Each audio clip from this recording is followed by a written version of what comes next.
Komið sælir kæra áhorfendur og verið velkomin í beina útsendingu frá Íslandsmeistaramóti Símans í netskák. Ingvar, tvö spennandi einvígi á dagskránni okkur í kvöld. Já, Björn, það rétt hjá þér.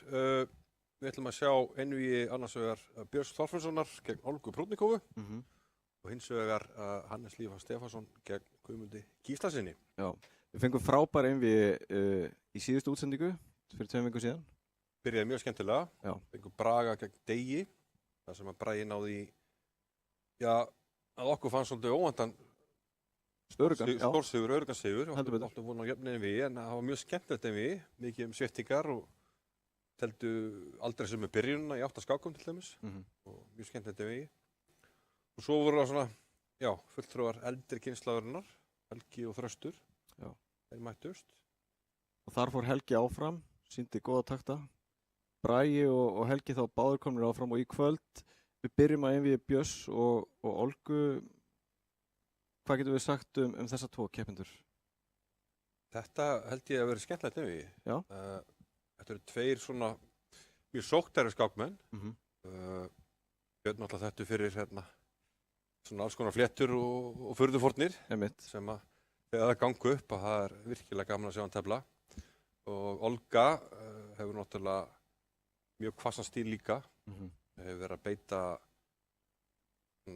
aðbyrðum hans sem að fórna peðum, hefur jafnvel telt kóngsbragð. Óhrættu að fórna liði. Þannig að ég held að við sjáum bara svona taktískar glæringar af þeim og vonandi skemmtilegt einvígi. Síðar í kvöld fáum við einvígi Hannesar Hlífars og Guðmundar Gíslasonar. Hvað getum við sagt um Hannes og Guðmund? Ég held að þetta verður svona aðeins meira öðruvísi einvígi. Já. Sem fá svona meira svona pósaskákmenn, svo að segja. Akkurat. Og Hannes er eiginlega svona okkar besti maður, það kemur að svona stöðulegri tafmennsku. Svona veit yfirleitt hvert menn er að fara svona, finnur það bara á sér. Já. Mikil svona náttúrutalent. Akkurat. Og ég held að það verður erfitt einvígi fyrir Guðmund. En Guðmundur getur verið mjög bröðóttur. Hann svona heldur betur. Til að vera seigur, leggja gildur svona. Já. Getur telt svolítið svona órætt, svona furðulega. Já. Og hans möguleikar held ég að liggja í því svona aðeins að koma Hannes óvart sem við kannski hafa vaðið fyrir neðan sig. Sammála því. En kæra áhorfendur, við byrjum á einvígi Björns og Olgu og mér sýnist keppendur vera tilbúnir. Ég heldur síðan tilbúin að skipta yfir í fyrstu einvígiskákina. Þannig sjáum við þau og Björn hefur hvítt í fyrstu skákinni. Já, þetta lítur nú vel út á svart, myndi ég segja. Þau eru komið vel á veg. Ég ætla nú bara svona eldsnögt að fá að spóla aðeins tilbaka, þannig við sjáum að fáum að sjá hérna fyrstu leikina. Það er væntanlega torreisistin eins og ég kallaði. Já, hvað getum við sagt um þessa byrjun, Hilmir? Já, ég Þorfinnsson tefli þetta held ég bara alltaf í hraðskák. Það held að sé eiginlega ekkert flóknar en það. Já. H4, athyglisverður. Það er þessi kantpress árás hérna hjá Birni sem að þetta peður á leiðina áfram. Og nú þegar búin að búa til líka batterið hérna á B til H7 diagonælinum. Já, við sjáum hérna biskupinn á D3 og drottningun á C2. Reyna að auga upp kóngin eitthvað.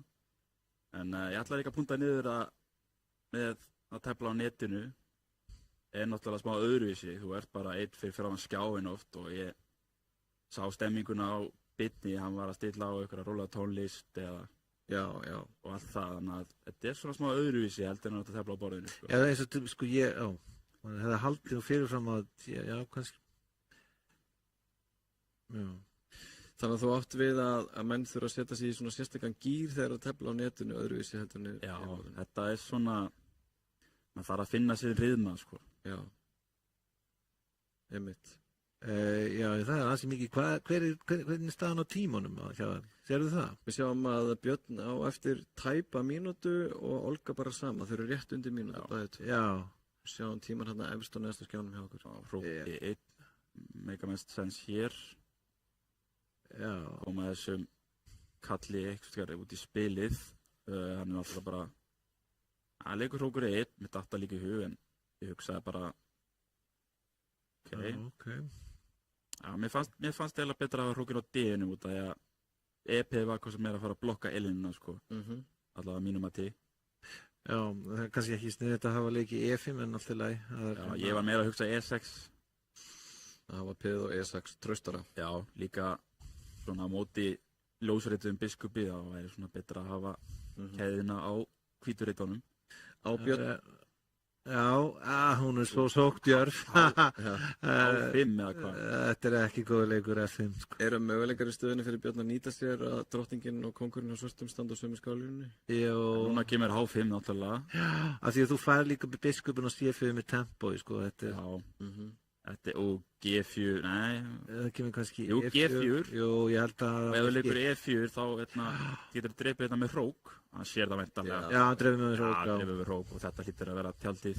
Sko, mín reynsla að tefla við Björn er að þú átt aldrei að vera ana of langt fram, sko.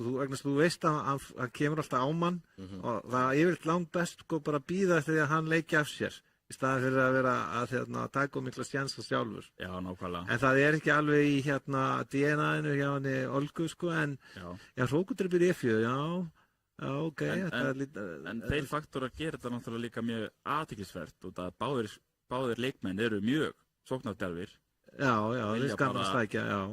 Vilja bara sækja og sækja. Nú sjáum við að Olga er hann tæpa tíma, hann komið niður í 10 sekundur. Já, hann á 24. En Kóngstaðan er nú veik hjá þeim báðum eiginlega, já, ég myndi nú bara... Það myndi að bara drepa og biskup E4, geri það. Þetta er ekki praktískt að skipta upp. Drepa á G7 og... Já. Þetta... Það fyrir að líta mjög vel fyrir Björn. Og valda bara beisinn, kannski bara biskup E2 eða kongur F1 hérna. Já. Og síðan vill hann sennilega skipta upp á með hrókur E8, en þá hann drepa hann að peð. Já, svo bara tefla með peðinum. Já, þetta er kólunni á hvít. Já, algjörlega. Sér líka biskupin að G2 image stiði við A8 promotion rate-in. Já, uppkomur reitt peðsins hérna í hotinu. Það er rétt. En hún gefst aldrei upp, hún Olga. Það er oft gaman að sjá, hún getur snúið skákum við oft. Þetta er, hrókur A8, góður leikur. Mjög fagmannlega telt hjá Byrni. Ekki leiða neitt mótspil, skipti upp á einu hrókinum og núna eru... Já, hann er líka fljótur að leika, hann er ekki eins mikill í tímanum. Hvað skiptir tölvöru málun alltaf í þessu? Já. Góð taktík hann að skipta upp á einu hróki til að minnka möguleika Olgu. Já, nú er þetta bara alveg búið. Já, og nýdrottning kemur á borði og hún sennilega að gefa þetta. Hún venjulega gefur hún mjög seint. Já, hún gafst þó upp í þessari stöðu. Já, ég held að þegar við byrjum á nálgunni skákina þá var þetta bara jafnt taflega, ég ætla aðeins betra og svart myndi ég halda, en hún fór og skart fram. Hún teflir oft miðbra, já, hún teflir þetta, D4. Center game. Einmitt. Og hún er frekar gjörn að fara út með drottninguna snemma tafls í mörgum byrjunum. Já, ég hef stundum verið undirbúið mig fyrir hana, þá hef ég séð að hún og maðurinn hennar, hann Andri, þau tefla þetta. Já. Og ég held að sé traustaleika riddri F6 hérna, það eru aðri leiki líka, skák og D4 til dæmis. Eða D6, já. Já, ég var einmitt líka að skoða þennan drottning C4 leik þegar ég keppt á mótinu og Íslandsmótinu. En síðan leikum bara 1B3 og ég bara, ok. Já. Þá var ég bara allur undirbúningurinn farinn, en það er eins og er. Ef við tölum aðeins svona almennar þumalputtareglur í skák, eins og byrjendur læra að fara ekki með drottningun of snemma út á borðið og byrja á riddurum og biskupum. Já. Drottningin á C4, er hún fyrir hvítum eða hefur hvítur eitthvað gagnaði að hafa hana? Sko, ég myndi eiginlega aldrei tefla svona. Mér finnst þetta svona að brjóta lög skákarinnar aðeins svo mikið að fara með drottningun í öðrum leik og hún er, ég veit ekki, en þetta býður upp á athyglisverðar stöður svo sem og hún er náttúrulega að tefla þetta system alveg ykkur 3-4 ár ef ég sá það rétt þegar ég var að skoða þetta þannig daginn, en ég myndi persónulega ekki vera að gera þetta, sko. Já, náttúrulega hættan þegar þú fer svona út fljótt með drottninguna er að kalla sem að hafa minna gildi eins og riddari eða peð eða biskup að geta stugga og fengi þannig leikvinning. Það er almenna hættan, en þegar þú ert að tala skák í dag að ef þú ert með tölvuna og svona að það getur þetta verið allt sko mjög svona konkrét þar að segja, ég meina annarkvort virkar þetta eða virkar ekki og þetta er oft bara svona þetta er oft sniðugt í hraðskák ef þú ert vel að þér eins og í þessu sem að hún að gera hún Olga, þá getur þetta verið mjög praktískt sko, að ná úrslitum. Já, nákvæmlega, og sér líka tímamunin, hún náttúrulega búin að vera að tefla þetta system eins og segja í mörg ár og tímamunin í blitz alveg rosalega mikilvægur. Ég finn það oft þegar mér gengur rosalega vel í blitz hérlendis og líka erlendis náttúrulega það að þekka sína byrjanir og vera oft með 2:40 klukkun eftir 15 leiki en ekki vera eins og Björn búin að droppa nú þegar mínútu og 20 sekúndur cirka. Já. Fyrir svona, og hann ekkert endilega með einhverja ótrúlega þægilega stöðu, ég meina H4, H5 að koma og... Já, við sjáum að Olga búin að hróka langt, hvíti kóngurinn vinstra megin á borðinu og svarti kóngurinn hægra megin á borðinu, Björn hefur hrókað stutt og það oft svona merki það að það sé að hefjast þókn á sikkonu vagnum, kapplöp. Nákvæmlega. CSX góður leikur, það náttúrulega prinsipið að svara, já, svona, hvað segir maður, svona flank-attack í senderinum.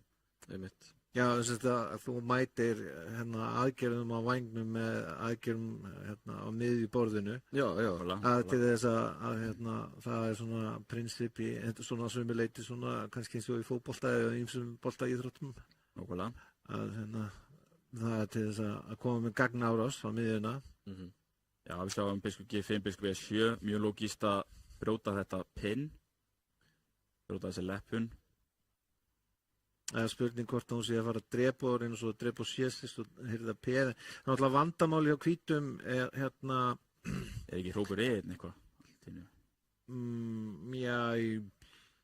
Alltaf sé ekki langur ökriðtast, þú verður að drepa á CSX held ég, að reyna að halda í biskupin mögulega á G5. Það virkar samt ekki að hyrða þetta peð, sko. Nei, ég sammálaður í því. En það leikur hún H4, ég held að það sé bara traustur leikur. Hvar eru möguleikar Björns í stöðunni á einhverju gagfærum á hvítikónginn? Það er náttúrulega á B-línunni, að setja hrók á B8 og svo að reyna að máta á B2 og það er náttúrulega, það er þrýstipunkturinn að reyna að sækja kóng hvíts. Já, ég meina ég byrjar að fíla svörtustöðuna, leikur hróku B8 núna og Vatning B6 fylgir í kjölfari. Hann á nokkra svona, auðvitað inni að minnstakosti. Já. Og sáum líka að Olga þurfti að eða leiki í biskup E2 út af hún gati ekki farið með rittarna H3 út af að F3 var óný. Nú sjáum við að Björn komið betri tíma skyndilega. Já. Hann á 1:17 eftir, Olga 1:13. Þannig að jafnast aðeins út. Já. F4 reyndar áhugaverður leikur. Já, ég myndi segja örugglega góður leikur.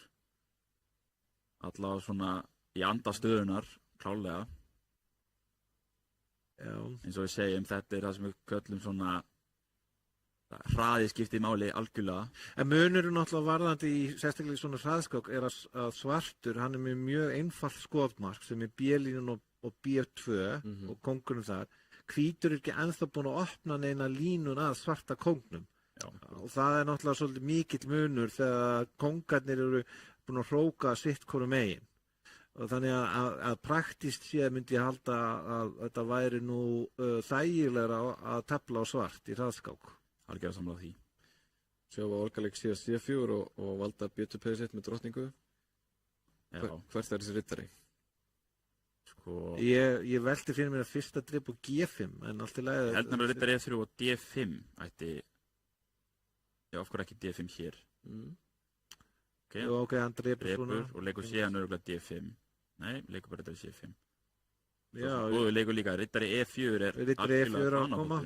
Já, og sem var rittarinn á leiðinu hingað, hóta drottningunni og hún verður að gæta... Já, og ef til dæmis kemur biskup F3, þá kemur rittar í D3, já, ég held að þetta sé bara búið núna eftir rittar E4. Já, þetta er bara búið. Þetta er bara búið. Það er ekki að valda mátið á B2 og drepur rittarinn á E3 og þá... hún í, þetta er drottningin á D2. Nákvæmlega, þannig að þetta er bara búið.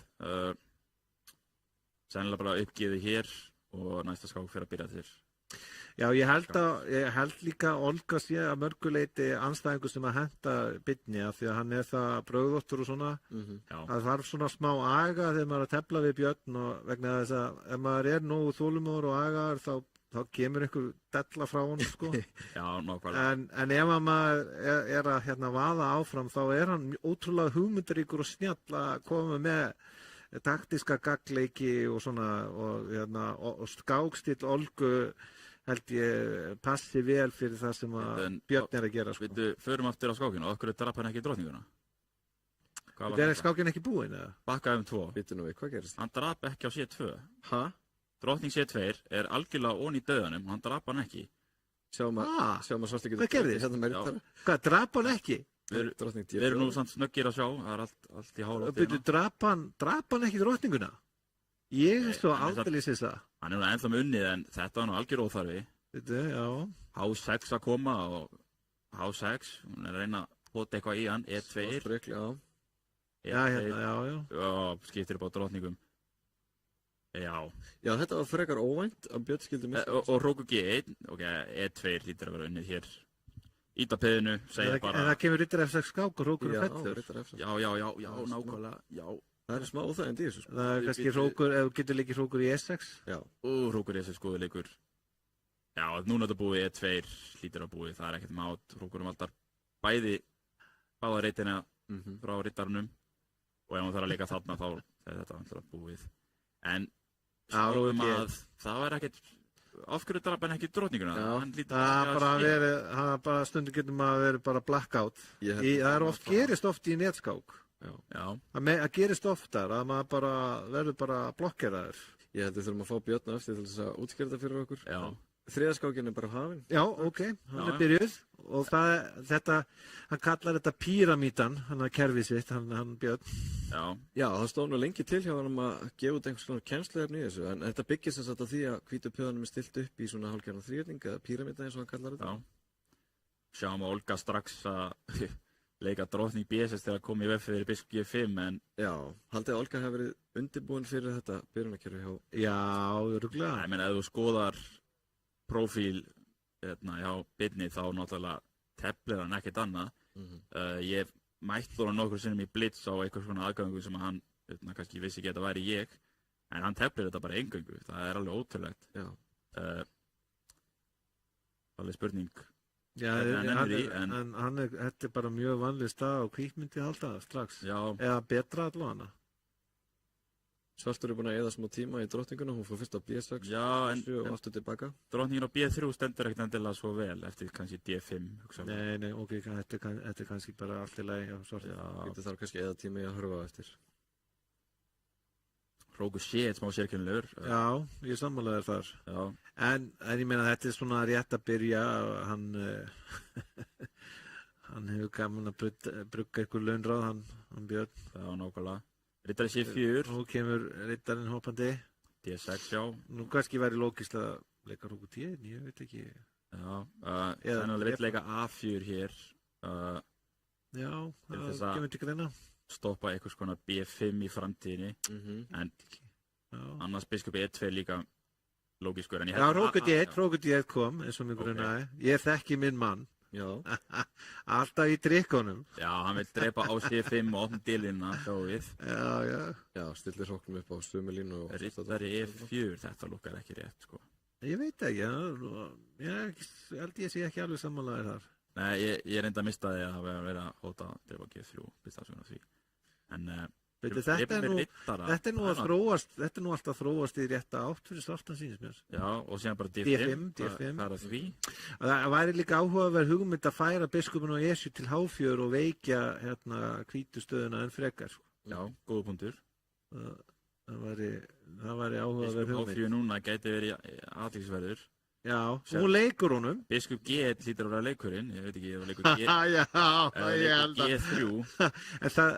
Það er rétt, hann drepur örgulega, hann gerir það örgulega, hann leikur örgulega biskup G1 en ég þekki þetta rétt. Og síðan leikar rittar eftir og kikka biskupinn á H4 burtu.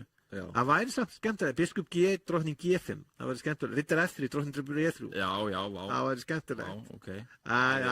Heyrðu, hann fór og... Sjáum hér að...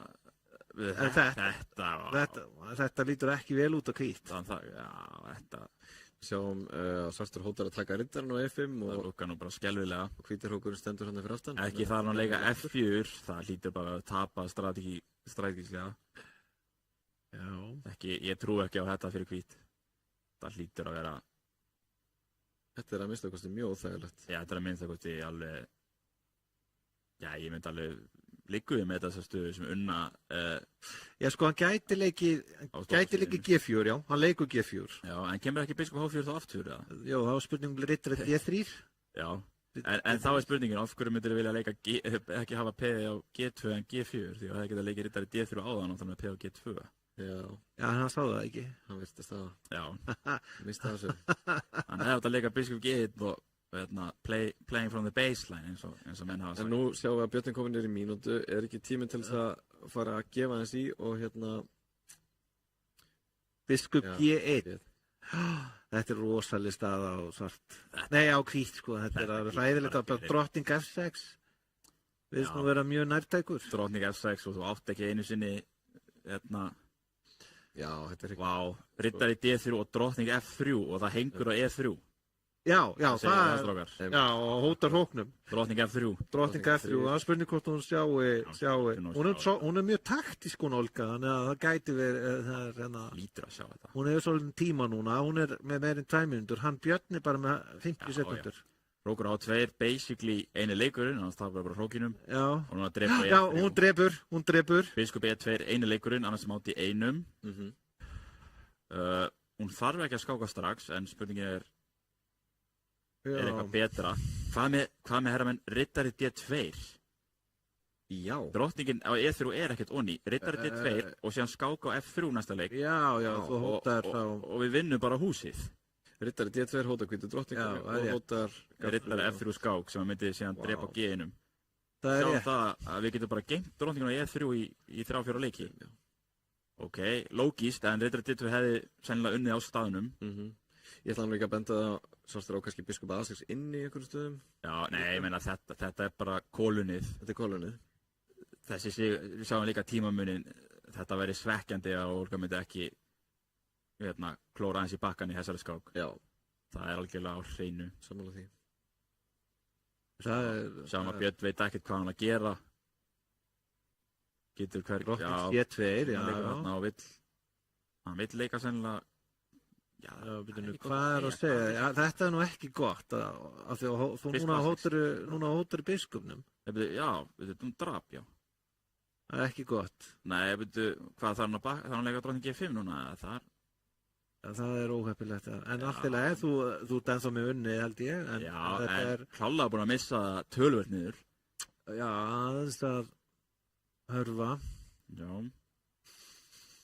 Vegna þess að oft þegar maður, af því að hann er mjög segur í svona stöðum, hann Björn, sko, leið maður byrjar að gefa hennu séns og þá veit maður aldrei hvernig maður leikur öllu húsinu af sér. Þannig að hann er, En er eitthvað annar leikur en drottning G5 í stöðunni? Nei. Við sjáum náttúrulega líka strax búin að eyða 35 sekúndum eftir háturby G4 sem er ekki gott sæn. Ég meina drottning G5, ég sé ekki annað en það sé einu leikurinn til að halda öllum köllunum í lagi. Biskup G3. Áhugavert. Vá. Já, áhugaverður leikur, ég sammálaður því. Vá. Það kemur vantilega hrókur G2. Sjáum að hugmyndin er að Vá, kóngur D1. Er það ekki bara að vinna mann? Ég trúi þessu ekki. Jú, sýnist það. Vá, hann það er að drepa H2 og drepa H2 og taka bara G-inum og segja ok. En hvers konar staða er það? Hvað gerir þetta riddari F2 núna? Já, á hún þetta skot, já, hún á þetta, já. Þá var kóngur D1 ekkert það mikið sens. Já, never mind. Drepi, já, ok. Drottning G6, ok, reyna biskup D7, bara biskup D3, en þú ert bara frekar fáliðaður. Drottning F7, þetta er góða leikur. Já, traustuleikur. Já, mjög traustuleikur. Og nú hlýtur svartur að þurfa að klára liðskipunum á drottningunum. Kasta drottningunum af ymmit þessu batterís diagonal. Og núna bara hefðbundi. Já, ekki færa drottningunum aftur. Nei, þetta er ekki gott. Þú verður með 2 kalla sofandi, sko, þið er ennþá byrjunarrið. Það verður að fara. Núna er tímamörkin alveg að halla á tíma, sko. D7, ok, þetta er ennþá í lagi, hrókur F7. Biskup A4, hrókur D8. Já. spurningum E5 já, og leikur því. Hótar að drepa á G4. Það er ekki honum D5 út að drepa á skák, annars ættur Hrókur D7 mikið skák. Hvað gerði Björn? Hann aftur, nú Hrókur, þetta nú eins og uppgjöf. En þetta var einu leikurinn held ég. Held að það sé veðsynni. Já, þetta náttúrulega búið. Drottning F6. Já, búið. Hún getur fallið á tíma. Drottning F6, já. Ok, Hrókur F á það. Hann D4, já. D3 bara. E3. Skáka, já. Og E3, já.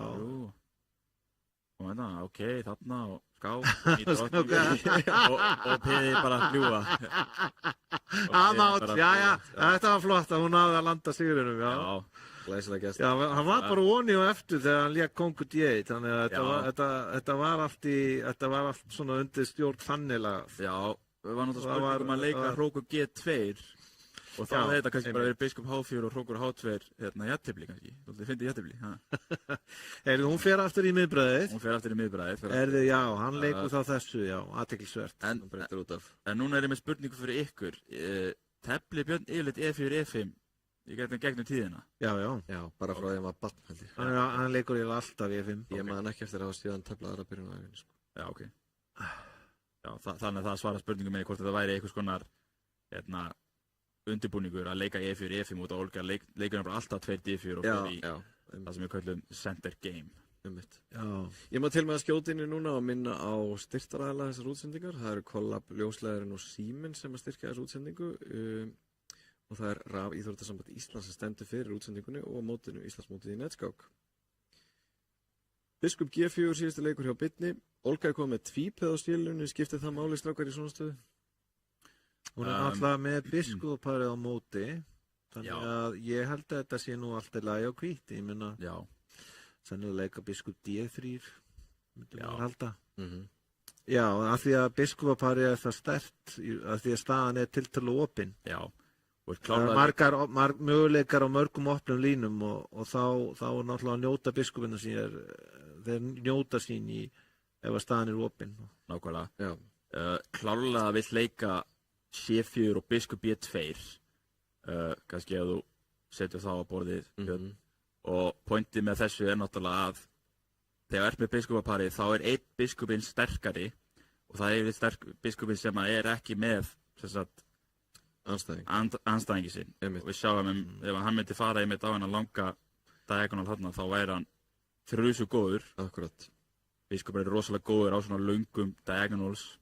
Skálinum og það kemur á mínum mati hins vegar líka til greina að hafa P og C3 vegna það valda mikilvæg að reyta á D4 og það, ef að riddarinn til dæmis svarti fyrir á C5 og skiptur upp á riddarunum á D3 þá lagast biðastaðan þú ert þá ekki að gefa eftir neina reyti þú getur til dæmis haft biskupinn hún er vantarlega að pæla í að hafa biskupinn með A3 en mér var líka dætt í hug biskup E3, biskup F2, biskup H4. Já, nákvæmlega, eins og við segjum, þetta er svona, þessi svartritaði biskup hvíts í þessar stöðu er klálega Ég held að ég hrifnar að þessu hjá henni en það sem þú vorst að þingu upp á en ok, já, biskupinn og aðþrú spurningum með F5 hérna núna Já, klálega, með biskupari viltu opna stöðuna oft og það er að láta biskupinn að syngja Nákvæmlega Já, ég hefði líkið F5 þarna þá hefði ég strax hótað Akkurat. Já, öll ítlu. Af því að vera að tala biskupaparið, Hilmir og Helgi. Ég heyrum daginn taldi athyglisvert varðandi biskupaparið. Sterkur skákmeistari sagði að biskupaparið hefði í rauninni mjög lítið gildi fyrir þá sem væru stuttkomnir í skákinni, ef svo má segja. Hefði meira gildi fyrir sterka meistara. Hvað vil ég segja um þetta? Já, ég hef ekki heyrt þetta áður. Nei. Það kann að vera að segja til í. Já, það er náttúrulega, það er svona nokkra reglur varðandi biskupaparisins og já, sem að svona oft kannski lakari skákmenn hafa ekki kíkt á eða skoða eða stúderað. Skorti tæknina til að nýta kannski. Já. Já, það kann ekki vegna þess að til dæmis eitt mjög mikilvægt atriði varðandi biskupaparið að þú verður að vera tilbúin að fórna liði til þess að njóti sín. Já. Það er oft þannig að þú verður að sko þegar það er sterkt þá er það svo ógnar sterkt að línurnar opnast að skiptir ekki máli þó þú sért einhverju skiptamunni eða liði undir, peðum undir. Það er aukaðatriði. Ef að þeir, sko það sem að hefur gerst hins vegar núna í skákin að hún hefur ekki, Björn Birni hefur tekist að virkja rittarna sína og peðin eru veik, sko, þetta, þú veist, maður þarf að, þú veist, vera varkár hvar maður setur peðin sín. Já, held að A4 var nefnilega ekkert rétt plan, sko. Ég veit það ekki, en, já, sko, kannski eðlilega A3, sko. Jú, það var kannski líka eðlilega að leika kannski biskup B3 biskup eftir H4, en allt í lagi, þetta er bara staðan eins og hún ég meina, þetta er ekkert búið, það er ennþá hörku lífi í stöðunni. En þá fyllt á sensum. En sko, til dæmis gæti hann drepið og F5 og leikir rittar í S6, það kemur til álita, eða leikir rittar í S6 strax. Nú eru margir skákmenn sem að kjósa oft að hafa frekar rittarna í hraðskák og sérstaklega í netskák. Tengið þið við það? Já, ég meina það er oft mjög praktískt, þeir eru mjög svona bröðóttir, rittararnir. Þannig að það er bara mjög praktískt að geta verið með þá. Ég held að, já, G5, já, G4. Já, til að svara spurningunni, ég hef aldrei pælt í því, sko, ég er bara að leika besta leikinum og aldrei verið að pæla eitthvað í, G5, dróðing H4, biskup G4, drottningin ekki í vandræðum hér, biskup D4 til F2 að koma? Já, einmitt. Þetta lukkar rosalega vafasamt. Já, en hvað er mikið eftir á tímanum? Hann getur leikið H5. Þetta er nú ekki svo einfalt, sko. H6 kannski, H6 í þessu stöðu. H6, já. En þá ertu náttúrulega að opna smá kóngsvæng. Tekur smá tíma fyrir hvítan að fanga drottninguna. Mátti þetta? Kemur ekki núna bara biskup D4, ég skil ekki. Já, ég er sammálaður. H5, já. H5, ok. Já, ok, H5, já, til þess að hóta F4. Myndi maður ekki fórna manni hér með biskup F2 og reka drottninguna hálflínuna og síðan leika kongur G2 og reyna bara að leika hrókur H1. Ég held að það verði ekki tími í það. Já, það er bara hugmynd, sko. Hér, leifa dráp hér og hafa festasvörstu drottninguna hálflínuna, Já, ég held að þú gæti þá leiki bara kongur F8 og þú sett drottninguna G8 í verstafalli, sko. Já. En þetta er líka mjög spennandi, þetta er óþægilegt og svart, myndi ég segja. Já, ok, drottning H4 er góður leikur, en þessi stað finnst mér núna að vera orðin ansi, já, ok, hún vill halda í biskupaparið. Þetta býður náttúrulega upp á þrátefli með drottning H6 biskup E3. Nei, hann bjöll leikur drottning E7. Já. Akkur ættir hann að taka jafntefli í þessu. Hvað, er hann ekki með gott tíma? Já, hann leikur drottning E7. Leikur það svona prinsipinu á hvítur að drepa og C5 og leikur E6, myndi ég segja. En ok. Okkur BD1. Spurning að leika F5. Nei, gera það ekki. En er ekki hægt að, kannski þetta er miklu örugari leikur en að drepa og F5.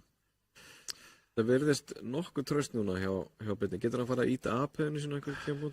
Já, menn hann er hann ekki með svolítið tímafórskot? Jú, 30 sekundur. Bara 4 sekundur eftir hjá Olgu. Já, ég held að þetta sé svona í praktist ég nánast búið. Þetta er einmitt það sem þú vilt ekki, já, og núna tapar hún með þess að parinu. Hann tapar manni núna. Þetta er einmitt málið með 3+2 á netinu eða á borðinu. Er að þú vilt ekki vera að tefla á plustímanum, sérstaklega anstæðingunum kannski með 45 sekundur. Ein mistök, hann tekur kannski bara 5-10 sekundur til að hugsa sem málið og klára bara dæmið. En almennt sé varandi spurningunum þín að í hraðskák þá eru rittararnir oft bröðóttir og skemmtilegri, að mér finnst það í hraðskák, þannig að það til þess að líka búið til ójafnvægi í stöðinni, þá getur verið skemmtilegra að þú sért með mögulega, ef þú ert að tefla til sigurs, að vera með rittara og anstæðing með biskupaparið. En eins og Hilmir var að tala um það fer algjörlega eftir stöðinni. Hvað það sé skynsamlegt að gera, en í hraðskák er þetta oft mjög praktískt af því að þeir geta verið svo óútreiknanlegir rittararnir.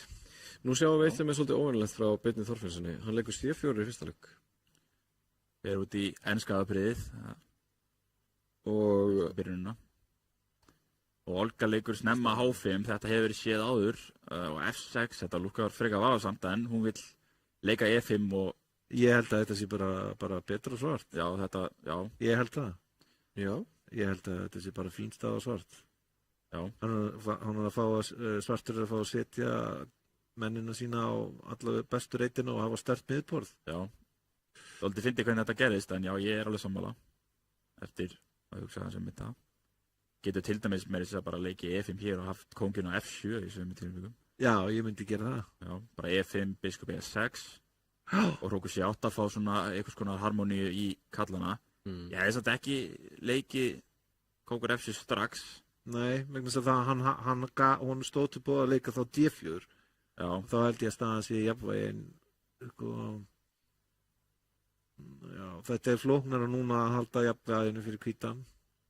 Fyrir þá sem eru svona óreyndir meðal áhorfenda skiptir máli að Björn er búinn að hrókera en Olga búinn að leika kóngnum út af borðið? Þetta svona stundum kallað að hrókera með höndunum, að þú hreyfir kónginn, en það er allt í lagi vegna þess að staðan krafist þess, og líka af því að miðborðið skiptir svo miklu máli í skák, af því að svartur er með miðborðið, að þá er með yfirhöndina þar, að þá oft getur verið að grípa til svona ráðstafana af því að það er svo erfitt fyrir aðstæðingin að ráðast á kónginn þegar þú stjórnar miðborðinu. Já. Miklu meiri reytir fyrir alla kalla svart í þessari stöðu. Já. Ég myndi alveg sterklega að hugsa að leika D4 á einhvern tímapunkti og næla meira space, meira að segja.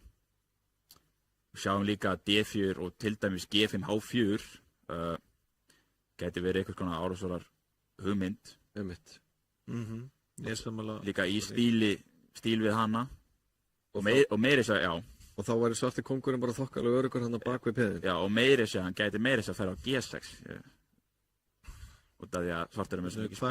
Hvað er Björn að færa Bardúsa þarna á Drottningavæng? Björn var að leika síðast B4, já. Já, aðeinsvert. Ég myndi öruglega að leika B6 og síðan D4. Já. Bara taka tempóinn og á speysið. Hann lítur að leika B5 hérna. Nei, hann leikur biskup E3. D4, biskup D2. Og... Já, hér finnst mér komað sterklega til greina að leika D4 og leika svo G5. Já, nákvæmlega. Það ég var einmitt að hugsa það sama. Einmitt. Og D5 er engin hótum, bara rittar E7 tilbaka. Já, þannig að menn svart eru miklu svona líflegri og hann er með, svartur hefur miðborðið og þegar þú stjórnar með, eitthvað eins og í íþróttum í handbolta, fótbolta og körfubolta og öðru að þegar þú stjórnar með þá getur þú dreift spilin út á kantana. Akkurat. Skiptir mjög miklu máli og fá opnur svæði að því sem skiptir máli í leiknum og sem er í þessu tilviki náttúrulega hvíti kóngurinn. Þetta er leikur sem ég er ekki vissum að ég sé hrifinn af. Já, ég skil ekki okkur að hún er að leika D4. Ég hefði bara leikið D4. Þetta er algjör óþarfi, sko. Ég meina, hvað ef þú bara drepur þetta með riddara? Hvað ætlar að fara að gera? Ætlar hún að leika G5 og riddar F3 og síðan D4. Ég meina, þú getur til að spyrja á því að leika B5 og svo að drepa. En ég held að það sé líka bara, hann byrjar á því. Já, það er rökrétt svo sem. Já, riddari 7 kemur. Kannski drepur hvítur á C8 og spyr hvað hann vil gera. Getur hún ekki fara að yfirgefa hálínuna fyrst hún er búin að byrja aðgerðið þar? Já, nei. H4 er mjög sérkennilegu leikur, myndi ég segja. Já. Núna er hvítur komið betra, myndi ég halda. Já, þú heldur það ekki. Já, og peði yfir. Ég er ekkert einmitt. En þetta peði getur ekkert endilega verið svo relevant. Biskup H3, svona ákveðin drega Það er reynda rétt. Það er alveg rétt. Það getur verið hættulegt, drefum við drottningu. Þú farið hrókin á sénu með tempói. Já, var ekki alveg að fatta það. Með leikvinning. Það hefði verið meira viti að drepa með riddara. En ok, núna er staðan þannig að hvar er svartur að fara að máta? Ég meina, jafnvel þú dræpi peðið H2 og riddarinn á einu og kóngurinn kemst þú í 1-2. Já, nákvæmlega. Eins og ég ætla bara að segja drottningu 4 og A4 núna og það síðan dróðning C7. Já.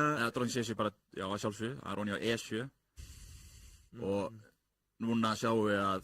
Já, hvítur er peð yfir. Já, núna sjáum við að þetta peð yfir skiptir rosalega miklu máli. Biskup B4, lúkast sterkur. Meðan biskup D2 ekki að gera neitt. En þá kemur hrókur C8. Ef við leikum biskup B4 þá kemur hrókur C8. Já, skulum nú ekki... Þá fellur hrókurinn á C1. Já, góður punktur, já. Þá getur svartur leikið hrók á C8 og hvítur hrókurinn á C1 í vandræðum. Helst ekki verið að gera það. Þannig að Björn tekur peð á A7. Já, nei, ég meina ég tel að þetta sé önni tabla. Já, þetta er klálega önni. Já, þið hafið enga trú á þessu sprikli hjá svörtum og kongsögnum. Já, vegna þess að í versta falli jafnvel þó myndi tapa jafnvel hátupiðinu með skák að kongurinn kemst bara á F1 og E2 og það er ekki neitt á seiði. Já. Og piðin er að falla hana á drottningavæng. Já. Hvítur er 2 piðum yfir.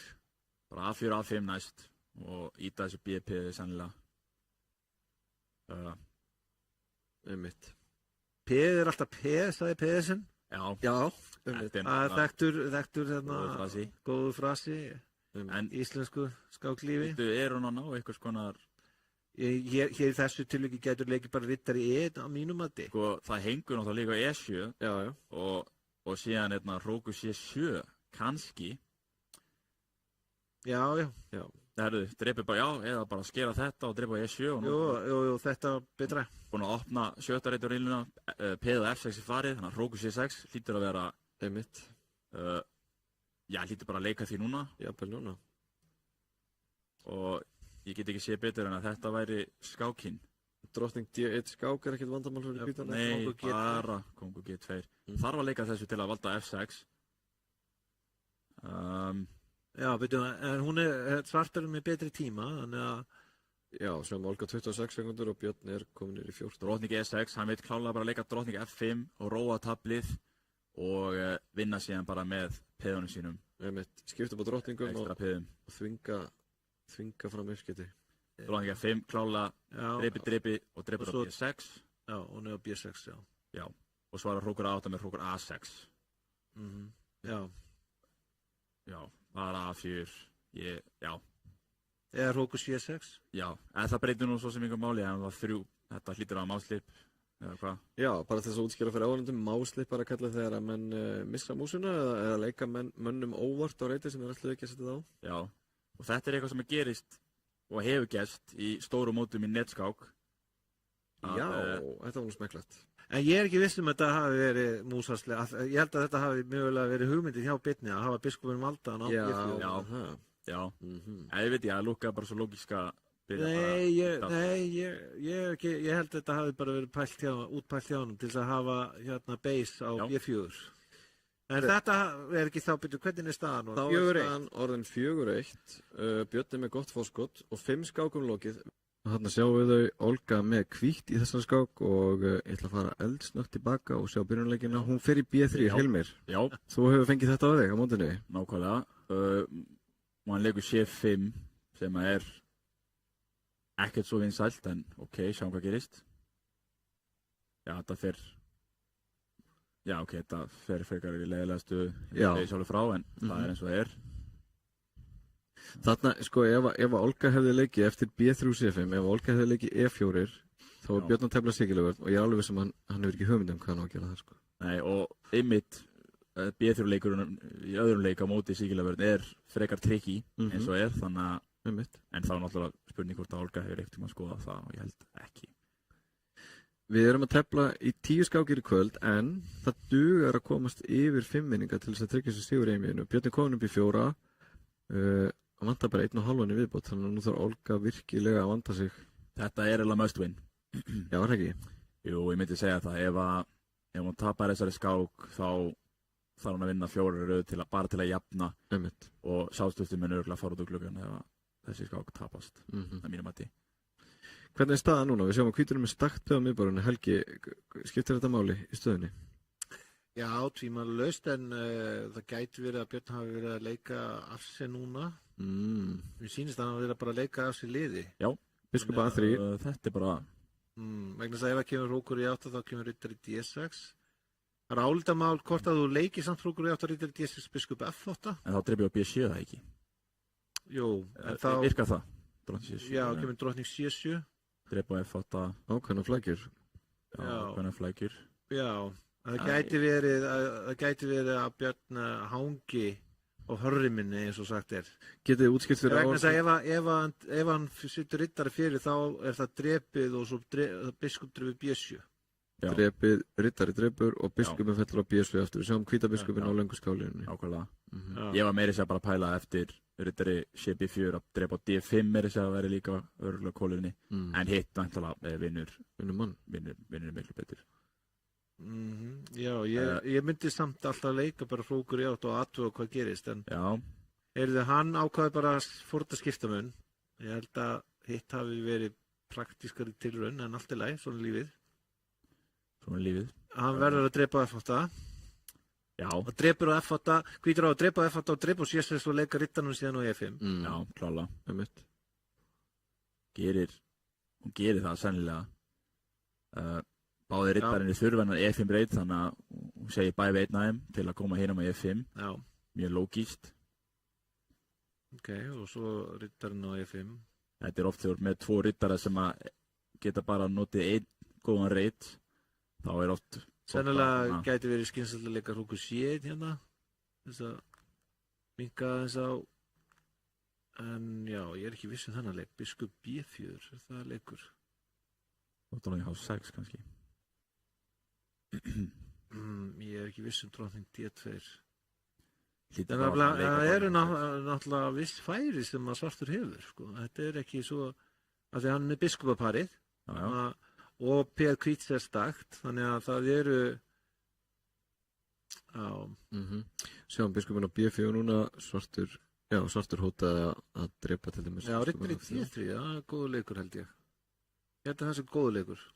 Spyr svartan strax spurningar, hvað ætla biskupin að gera? Má biskupin bakka á A5 eða?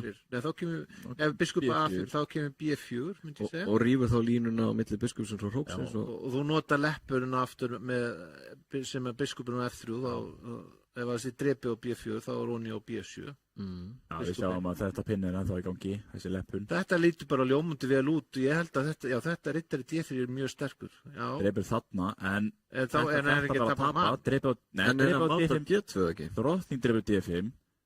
Þarna sjáum við annað aftur styrkleika Björns, hann er rosalega trikki. Hugmyndin biskup dreipur D5, drottning dreipur D5 og þó að hrókurinn sé upp á mig þá má hvítur ekki dreipa út af máti á G2. Já. Ég er ekki viss þennan leik, sko. Þarna hefði það kannski verið... A5 valda hrókin. Það hefði verið bara skynsamlega að skipta upp á hróknum, af því að hrókurinn... H4 núna. Hrókur í F5 var slæmuleikur, myndi ég segja. Já. Já, slæmuleikur. Af því að hrókurinn á B4 var eini almennilega virki maður svart og það var nauðsynlegt þá að skipta upp á honum. Einmitt. En það er alveg saman, það hefði verið erfitt. Já, þannig að þetta gekk upp hjá hvítum. Nei, svörtum, að leika biskup B4. Þannig að, já, maður er svona... Ætlum að leika ekki hrókur C5 hér, lókar venlegt. Svara skákin á B1 bara með hrókur 1. Já, hrókur C5, lókar, hann gerir það. Gerir það, já. Hún gerir það fyrir ekki. Já, þetta er bara tvísi staf, en mér finnst koma til álita hérna fyrir svartan að leika hrókur C4, sko, og fá frípeð á C-línunni. Já. Mér finnst það koma til álita. Riddarinn á D5 er mjög sterkur og ef þú skiptur honum upp þá kemur mjög sterkur biskup á D5 í staðinn. Einmitt. Nákvæmlega. Hann leikur hrókur C4. Já, Björn er með hennar D5 reit bakvið þetta staka P á D4, basically að restina skákinni, sem að getur verið algjör plús fyrir svartan. Er ekki, þó að hvítur sé liði yfir, tæknilega séð, verandi skiptaminn yfir, er samt ekki erfiðar að tefla hvítu stöðuna hérna? Sko, ég myndi örgulega drepa á C4, drepa á D5 og leika hrókur í E3 og reyna bara að halda þessu. Náttúrulega oft góð strategi að þú ert liði yfir en náttúrulega skiptu upp á liði og reyna einhvern veginn að... Nei, ég held að hún hafi farið rétt í þetta. Já. Svona, þetta ég spila á þetta. Líka. Það er spurning að drepa á C5 og leika drottning C6 og hóta það bæðið P1 og G2 og P1 og A2. Já. Já, geri það. Sjáum að Björn setur pressu á 2 peð í einu. F3 dreipur að, leikur bara B4 strax. Hann hefur kannski prímúvað leikinn. Gæti verið, það verið taktík. Núna kemur H4, hún vill íta þessi peð til H6. Ég hefði samt viljað sjá þetta miklu fyrr, en hún einhvern veginn var alltaf undir skotfærum. Hvernig býr hvítur til máthótanir með þessu peði, Hilmir? Útskýrur aðeins fyrir okkur. Núna fekk hún slöngu skálina. Björn er búinn að loka biskupinn á sinni. H6. B2, hrókur 1. Já. Og með hugmyndinu þá að máta svartan hérna á G-surutnum. Þetta er ekki rétt. Jú, það er hún setur á drottningur á B5. Já, það er með tempo. Það kemur skák, já. Og drottning C5 hefði verið góður. Hún hefði þetta líka drottning C5. Skák. Hún lék af sér þarna. Mann undir. Þetta var rosalegt. H6, E5. Drottning B2, þetta er ekki búið. Hóta drottning B7. Já. Þetta er líka drottning B2. Þetta er samt erfitt að sjá. Já, hún var hérna komin með hann, sko. Já, hún var komin með hann ef hún hefði leikið hérna H6 var það ekki, voru ekki að tala um það, ég maður rétt. Já, hann getur leikið, byrju, wow, það er samt ennþá... Byrju, hvað er að segja? Byrju, er hún að leika? Hann mátt! Hann er mátt! Hann leik sér mátt! Þetta var rosalegt. Þetta, já, F6 var, ef þú spólar aðeins 2-3 leikið. Já, við getum það ekki, það er næsta skák. Þetta var nú skemmt, þetta gerir einmiðis meira spennandi, þetta var rosalegt. Eins og ég sagði, þetta var must win, hún einhvern veginn náði þessu, ég verð ekki alveg viss hvernig, en... Já, hún er mjög baráttuglöð, hún Olga, í töpuðum skákum, í töpuðum stöðum. Það, mín reynslaði að tefla við hennar er að maður þarf alltaf, í hraðskák, að vera mjög, passasamur, hún gefst ekki upp og er svolítið svona, henni finnst gaman að sprikla. Já, maður þarf að vinna fyrir sigurinnum. Já, þannig að Björn svaf á verðinum. Það hefði verið lógist að fara með kóngina að peðinu og ekki að veikja stöðuna enn frekar og setja biskupinn á C6 peð. Það voru marga leiðir fyrir hann til þess að vinna skákina. F6 var bara veiking að 700 rauninni. Já, en þetta var smá trikkið, það þurfti að vanda sig. En það er komin píramíti enn einu sinni. Enn eitt píramítin, já. Þetta er ekki sko píratin, þetta er sko píramítin. Píramítin, einmitt. Björn er að tefla núna sko með biskupinn á C1 vegna þess að Olga kom með drottningun á B6. Riddari G5 hlýtur að vera hættulegur hér. Já, var svartur sem á leik. Já, alveg rétt. En hvítur ég sé ekki betur en að hvítur standi tölvöld betur í þessari stöðu. Þetta... öll spjót beinast að svarta kóngnum og mikið rými og það er erfitt að þróa svörstu stöðuna. Það kæmi kannski hérna til greinleika biskups D7 fara með hrókina og C8 og setja biskupin og E8 og eitthvað slíkt að reyna að halda þessu saman. En það, já ok, hún fer þessa leið. C4, já ok, það er til svert. Þá er þetta komið meira svona, þetta er svona broddgaltar. Ég hefði persónulega leikið bara biskupin D2. Já, Helgi, segðu okkur aðeins, hvað er broddgalturinn í skák? Þá er svartur með peð og A6, B6, D6 og E6. Þannig að það vantar bara peð og A6 og þá er hann að bíða. Jóhann Hjartarson vann Viktor Kostnói í slíkum stöðutýpum í einvíðinni í St. John 1988. Þá var hann að tefla broddgaltinn og það er talað um það því að þú býður og svo ef þú ert að fara ofan í hóluna þá stingur broddgöldurinn. Leður ekki bróð nálagt. Já, þá kemur stingurinn. Þess vegna heitir þetta broddgöldurinn. En varst þú þar 1988? Ég bara horfði á þetta í sjónvarpinu eins og aðri landsmenn. Þetta var náttúrulega mjög vinsælt sjónvarpsefni og þjóðin hélt með Jóhanni og meðan hann var að púa á hann hérna með sígarettureik, hann Viktor. Já, þetta var mjög stór viðburður. Þetta var risa viðburður, það var rosalegt. Ég var í Kaupmannahöfn eftir Norðurlandamót þegar það var hringt í hótelsíman og maður fekk þar upplýsingar að Jóhann hefði unnið hann í aðskák. Já, þetta var mikil drama. En mér sýnist varðandi tíman, það er nú aðlega, sko tíminn er vandamál hjá henni Olgu núna. Hún er bara 1 mínútu eftir og hann er með 2:45. Já. Hann Björn. En kannski fyrir þá sem að vita ekki, hver eiginlega var Viktor Kostnói? Hann var sovjískur skákmeistari sem var næstu heimsmeistari í skák. Hann teldi 2 heimsmeistara í einvígi við Anatoli Karpov 1978 og 1981 og hann teldi oft við Fischer og svona. Hann var líka með þeim bestu sem sagt á 7. áratugnum og á 7. Hann vann meðal annars ofurmóti í Hastings í Englandi 1955 með Friðriki nokkurum Ólafssyni. Nákvæmlega. Þegar Friðrik var 20. Og Friðrik kom svo ofta við sögu í þessu áðurnefnda einvígi í St. John, ekki rétt? Jú, hann kom með marga góða til og var fyrir að berjast fyrir hönd Jóhanns að Kortsnói myndi hætta reykja. Einmitt. Hann mætti ekki við að trufla Jóhann svona mikið. Er ekki rétt munað að það er svona upphafið að þessari baráttu gegn reykingum við taflborðið? Það gæti verið. Allavega það nokkru missurinn síðan var þetta bannað. Já. Ég myndi segja að það í þessari tilteknu skák sem við núna verum að horfa á, þá er það tími sem er stærsta vandamálið inn á Olgu.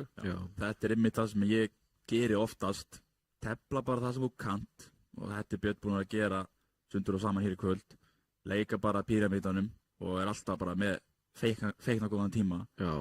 Alltaf með 2 mínútur og pluss en hvað er Olga að gera? Ég meina, þú getur ekki verið að þetta er 20 sekundur, það er ekki eins og komnir 20 leikir. Ef ég sé rétt upp á skjá, gætir þetta verið í það sterkari gleiru en það er annar mál. Nei, þetta er alveg rétt hjá 19 leikir. Já, Riddar G6, 19 leikur Svarts. Og 19 leikir og 19 sekundur eftir, ég meina, þetta meikar eiginlega engan sens. Hérna væri ég bara með 2:50 til dæmis, þó að ég var ekki að keppa með þetta sterkum andstæðingi. Það er bara svo mikilvægt þetta er ekki kappskák, það er bara málið, sko. Einmitt, að halda í jöfnu tempói.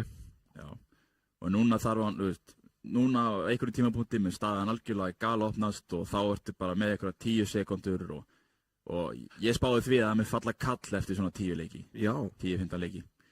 10-15 leiki? Þetta er nú ekki mjög nákvæmlega. Já, ok, 13 leikir.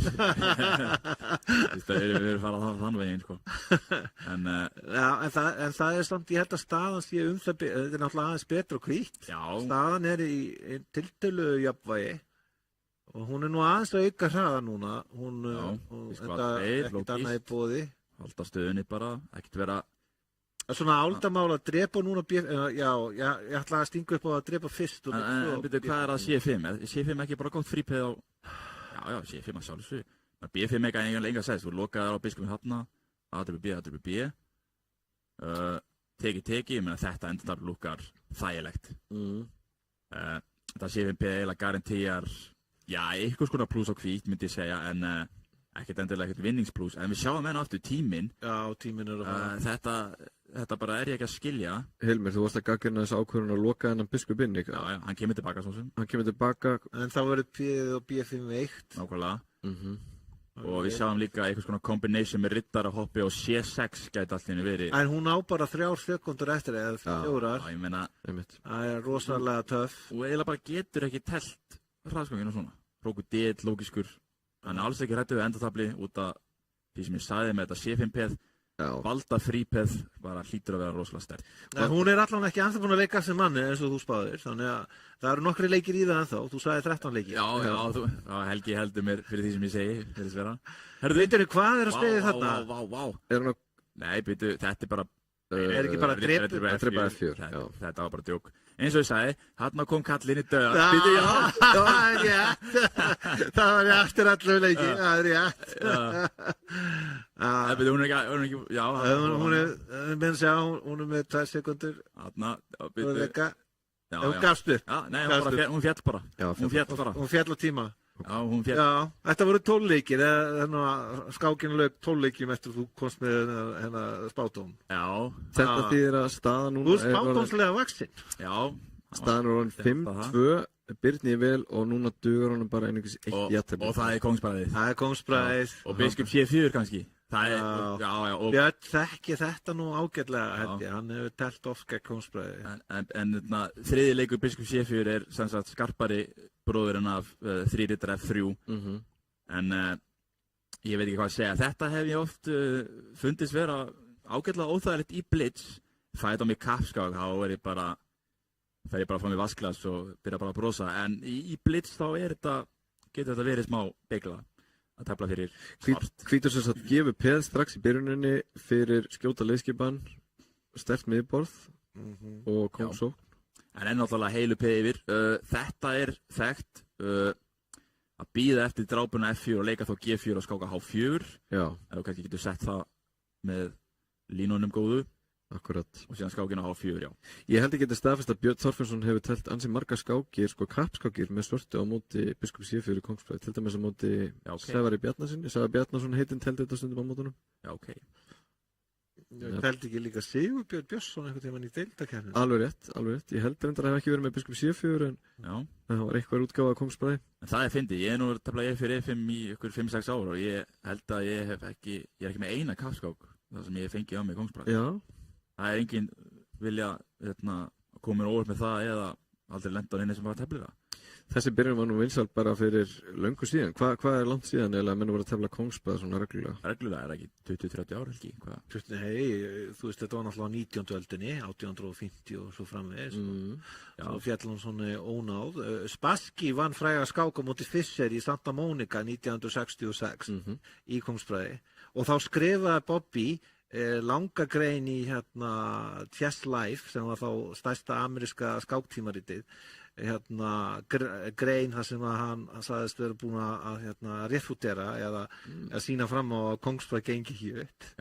En Nepo, Jan Neponitsky sem að teldi heimsmeistarinn við Carlsen, hann hefur stundum telt þetta í styttiskákum og gaf út svona gagnagrunn á Chessable.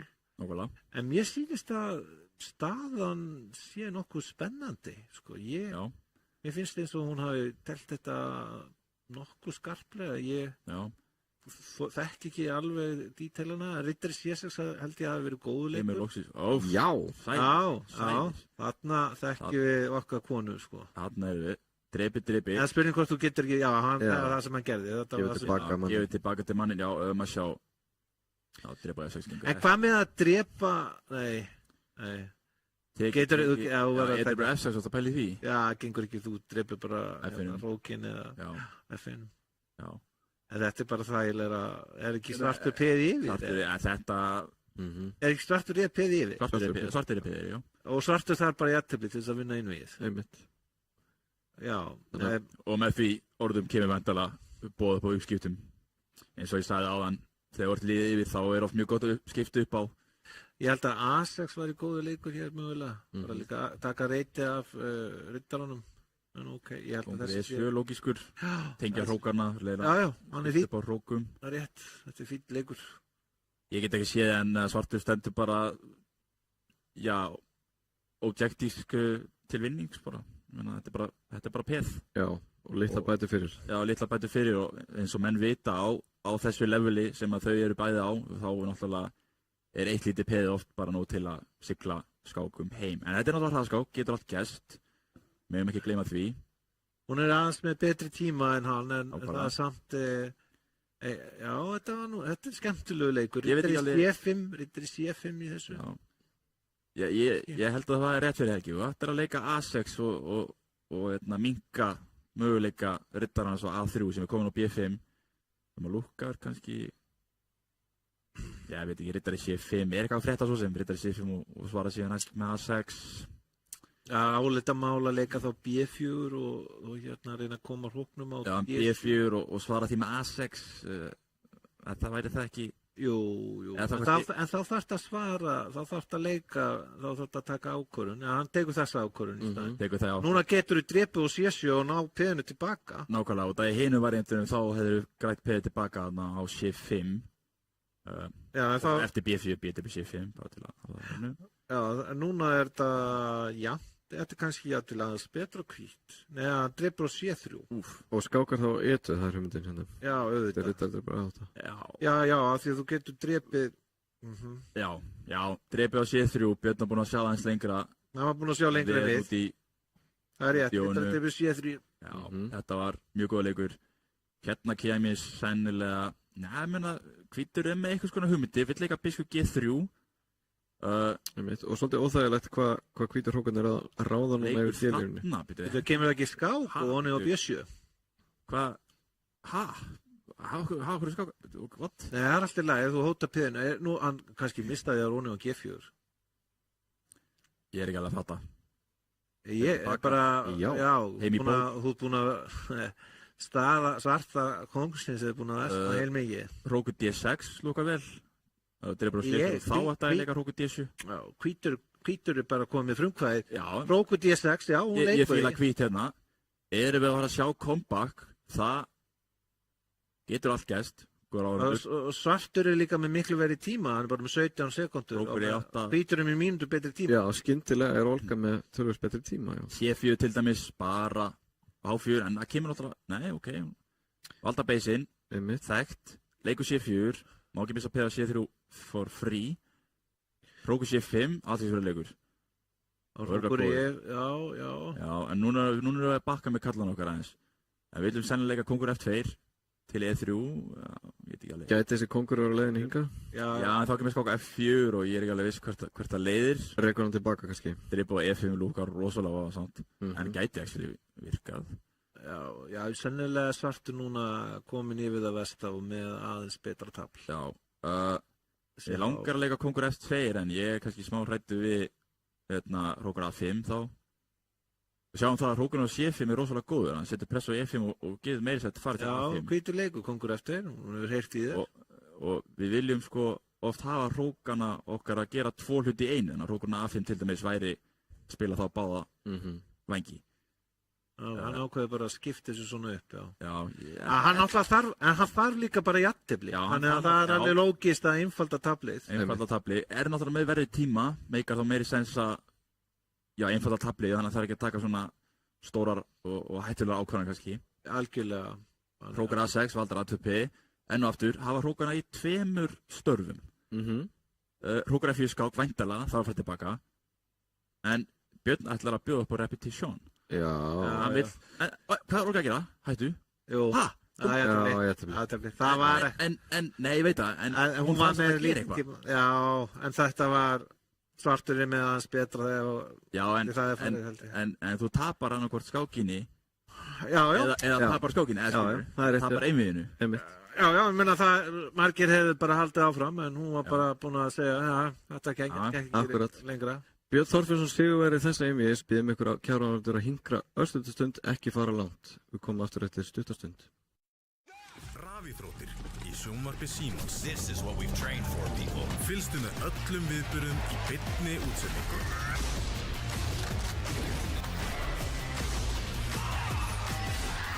Allar rafíþróttir á einum stað í viðmóti Símans. Hvernig sem framtíðin verður, þá verður þú tilbúinn.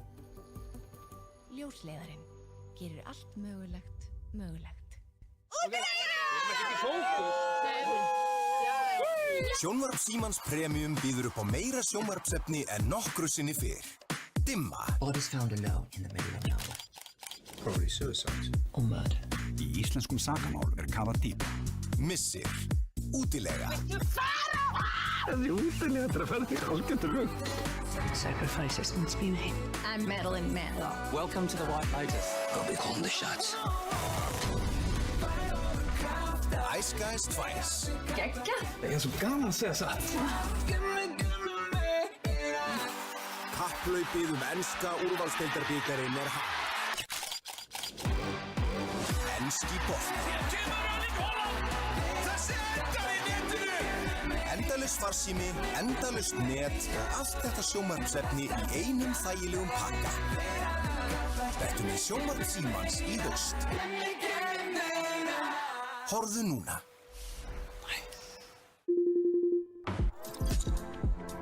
Við tengjumst. Gegnum óteljandi þræði og bylgjur, í gegnum samtöl, augnablik og upplifanir. Þú ert í betra sambandi hjá Símanum. Frábær sending hjá Dagnýju Brynjarsdóttur. Og Fantísi.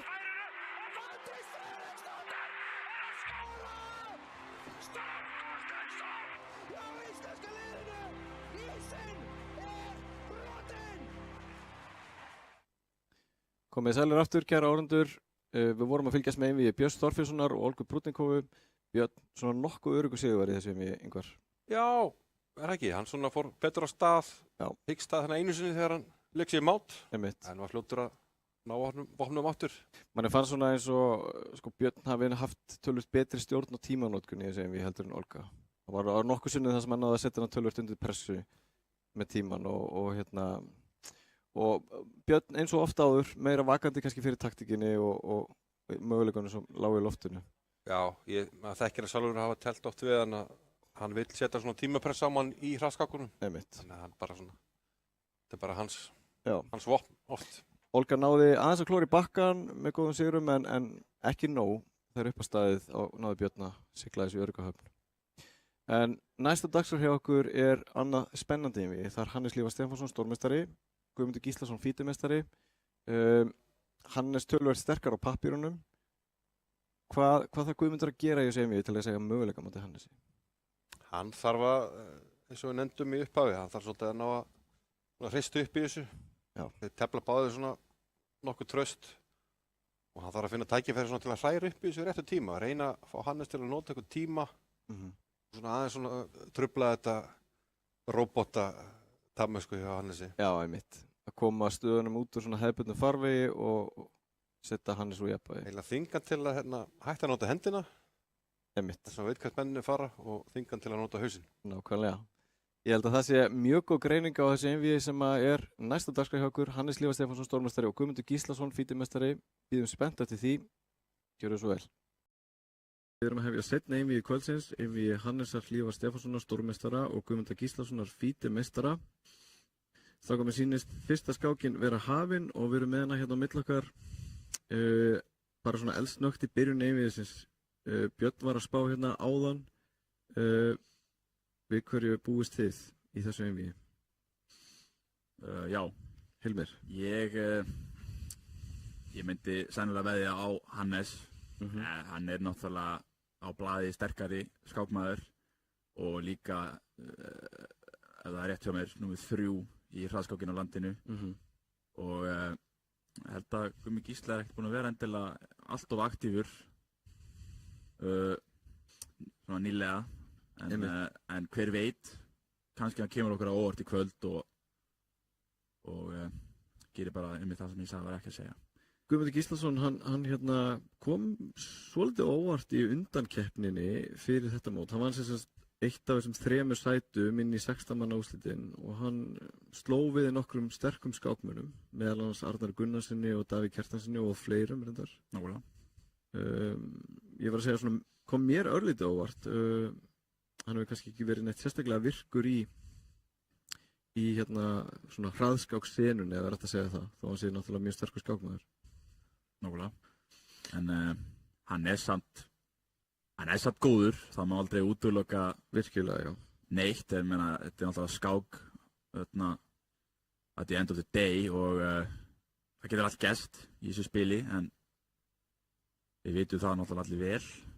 Einmitt. Og þeir eru farnir að staða hérna með fyrstu skákina og ég ætla aðeins að fara í byrjunarleikina. Þetta er Sigilega vörd sem að Guðmundur teflir, sem hann gerir nú. Og þetta er time on afbrigðið með F4. Dróning F3 hefur enda verið vinsalari, en ok. Hannes er að tefla þetta svona. Löng hrókun. Tók smá tíma í G4 þarna, en Hannes er náttúrulega rosalega reyndur. Þekkir þetta flest allt. Og dróning G3. Fljótt á litið, sko, við erum með hvíta kóngina á drottningvagnum og svarta kóngina á kóngsvagnum og hvítur er búinn að þenja peðin sig fram á kóngsvagnum. Hvítur eru að undirbúa stórsókn þar. Er þetta ekki hættulegt fyrir svartan? Jú, riddari D5 hér og hugsanlega skák á F6. Samanlagt með einhvers konar hróku G1. Bara hugmynd, virkar heldur samt ekki eins og er. En þetta lúkkar stórhættulegt. Leikur riddari D5 að sjálfsögðu, drótning A5. Þetta trúi ég ekki á. Kongur B, Hannes, hann er okkur skákaðin ekki á F6. Það getur verið að hóta að taka drottninguna. Hún á nú ekki mjög marga reyti. Já, hann vil leika B4 eða hvað? Þetta er sko B6, byrja á því. Ef þú tömur stripur á F4 núna. Já, en ég skil ekki, af hverju skákar ekki F6 og leikur hróku G? Mér finnst þetta nú vera ansi svona spennt staða. Já, þetta hefur verið hugmyndi hjá Hannesi. Ég hefði Já, ég meina, ég hefði líka biskup C3 verið ennþá á D-egnum, sko, skálinni. Ég hugsa, mér sýnist þetta lítið bara ágætlega út og svart. Já, hann átti sennilega að leika biskup C3 frekar. Ég veit það ekki, þetta mjög flókið, þetta ekki einfalt, sko. En ég hugsa, mín tilfinning eins og þetta ætti að vera í góðu lagi og svart. Hérna, ég hef ekki viss þennan leika, kannski ekki verið alltaf lagi að drepa bara á... Svartur náttúrulega P4, eftir B4. C4. Já, áhugavert. Helgi, ég var að nota að taka fyrir að spyrja þig, fyrst þú ert hérna hjá okkur, þið Hannes Lívar, þið hafið telt marga skákir ævina. Hver eru svona helstu styrkleikar Hannesar sem skákmanns? Hann vel að sér í byrjunum og nokkuð góður í endatöflum og svona mikill svona pósa skákmaður nú orðið. Hann var náttúrulega mjög hvasst þegar hann var yngri. Hann mjög hæfileikaríkur skákmaður. Þannig að hann hefur oft mjög góða tilfinningu fyrir því hvað kallarnir eiga að vera, svo þeir séu sko vel staðsettir til þess að ná markmiðum stöðunar. Þannig að hann já, hann ætti nú að vera, hann almennt séð sterkari skákmaður en Guðmundur, en ef hann í óstöði taktískt, að þá getur hann, já, mér líst ekki nú vel á þetta, sko, fyrir hvítan. Hann þarf að leika drottning F2 til að valda, sem sagt, hrókudrepi C3 og drottning B6 í kjölfari. Guðmundur Gíslason mjög skeinuhættur í allt sem að varða sókn og gagnsókn og taktík. Drottning F2 lítur með leikurinn. Já, þannig að hann gæti verið, hann líka fljótur að leika. Mjög. Nú séum við að tíminn hjá Hannes mjög tæpur, 14 sekundur eftir. Hann var 14 sekundur eftir. Staðan freka flókin. Já, býtum við. Ok, fer í þetta endatafl. Ég ekki viss að þetta sé gott hjá svörtum, sko. Já, þetta var slæm ákvörðun. Nú kemur G6. Já, þetta var, og það bara, er það ekki bara tjaldi? Hann þarf að leika biskup B7. Ég veit ekki hvort það sé tjaldi, en þetta allavega... Biskup F7 og getur á H7, það er ekki bara búið. Þetta er hróku C7 núna, hann verður að leika hróku C7. Mikil press á fyrstu stöðinni. Þetta var rosalega illa að fara með góða stöðu. Já, en hann getur haldið, hróku C7 hugsa ég, sko, haldið. En F6 núna? Það var skrítið hjá hann að drepa þetta svona strax einhvern veginn. Okkur leika ekki biskup F7. Ég að segja það, sko. Já, Úf, já, hann hefur séð þessa hugmynd. Já. Þetta var sem ég vildi gera áðan og biskup dreipur hrókur í 8 og Petur dreipur hrókur í 8. Já, það var alltaf skák, sko, þess vegna líka fyrst kongur B. Rétt hjá þér, kongurinn var á A1-um, auðvitað. Þannig að þetta var trikkið. Róbotinn. Já, þetta er bara unnið. Þetta er skemmtilegu lóku, þetta er svona leikur sem maður getur birt í Morgunblaðinu, sko. Já, ok, við getum ekki farið tilbaka. Þetta var skemmtilegu flettuleikur, sko. Já, F6. Þetta var vel gert, já. Það var þá betra að drepa á F7, þetta var skemmtilegt að... Ég held að Guðmundur hafi verið með fína stöðu, það bara hlýtur að vera. Já, bara hlýtur að vera. Já. Hrókur í E3 og drottning F2 er eini leikurinn því að hann út að drepa C3 og skáka B6, en drottning F2 valdaði B6. Já, Guðmundur tefli venilega frekar svona rólega með hvítu. B5, þetta system er búin að vera frekar svona í tísku, sérstaklega á móti þar sem að hvítur sérstaklega fer strax í fían kettóinn með biskup G2 og hingrar að leika C4 og ég minnum með að biskup G5 er actually besti leikur stöðin þó að lukkar frekar skríti en ég skoða þetta eitthvað biskup G2 venlur það er þetta bitið 2, ok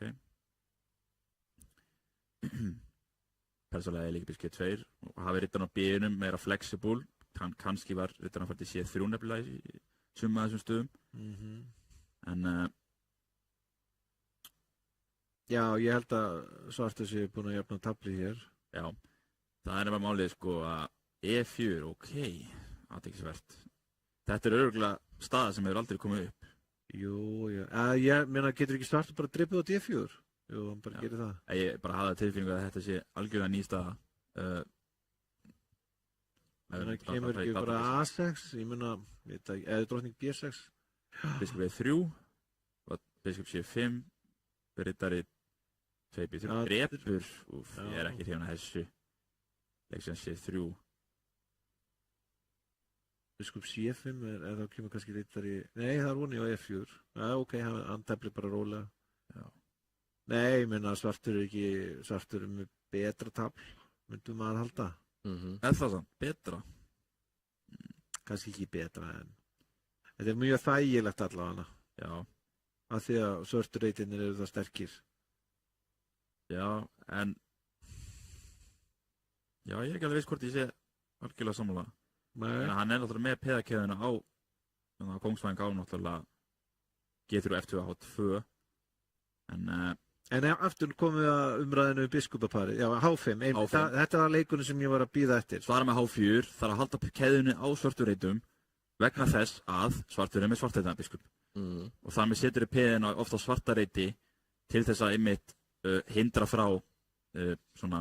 Já, en þú getur leikið hérna biskup E7, ákveðan leikur hóku C8. Þú átt þá við Hilmir að leið og hvítu fyrir að íta peðanum, til dæmis F4, þá opnast línurnar á svörturautunum að kongnum. Nákvæmlega. F4 gæti samt verið hugmynd en þá gefur þau samt reynda G4 reitin fyrir svarta riddara. Þetta geti verið skemmtilegu taktísku leikur hjá Hannesi, eitthvað sem voni á G3, jafnvel. Nákvæmlega. Ef þú gerir ekki neitt. Kannski vill að með þess að hafa konginn á E7 og leika hróku G8, riddara G4 og eitthvað svona.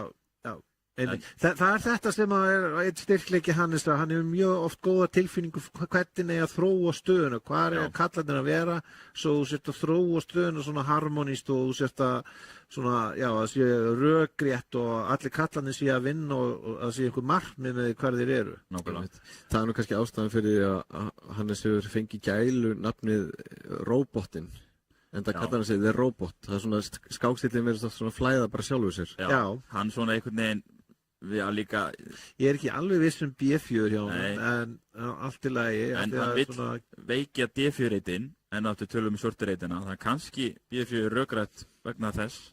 Fyrir með rittar hann á G4 núna, eða bakkar hann á C6? Hann hlýtur að hafa G4, ekki hugmyndilega. Biskup eftir út af manni, E5, halló? Er ykkur heima? Er E5 ekki bara maður að ferðamenn? Það sýnst mér. Nei. Já, hann vill ekki taka hann. Ok, en núna sleppur hann. Já, það hefur verið drepið á E5 og drepið á G4 og þegar þá getur líka drottning F2, sko. Þú tapar ekki manni. Já. Ákveðin gagfæri, já.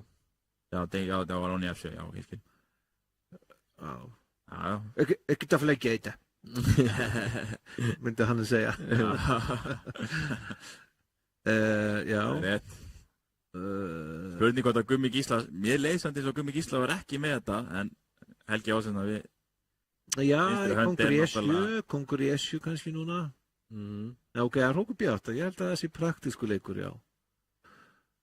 A4, það er skrítinn leikur. Já, vill hann ekki bara stimpla rittarnum á samt rittari E3. Rittari B5. Já, rittari E3. Gengur ekki, þetta A4 er alveg rosa afleikur. Sjá hvernig kongurinn á E8, hann stendur hann bara, ég meina, hann er með 4 peði fyrir fram að sig og er mest líkast bara mest svona safe þarna, bara á E8. En þetta er svona dæmigerð, minna þú, já, ok, hann fórna bara hann að skipta menn, sko. Já. En þetta er svona dæmigerð að hann sjá þarna möguleika á að leika A5 og svona, maður verður alltaf að sko sjá fyrir hvað það er sem að Hannes vill, til þess að trufla það sem að hann vill gera og reyna að flækja tablið. Kongur í E7 það er ekki sniðugt að leyfa honum bara að vera í þessu flæði, sko.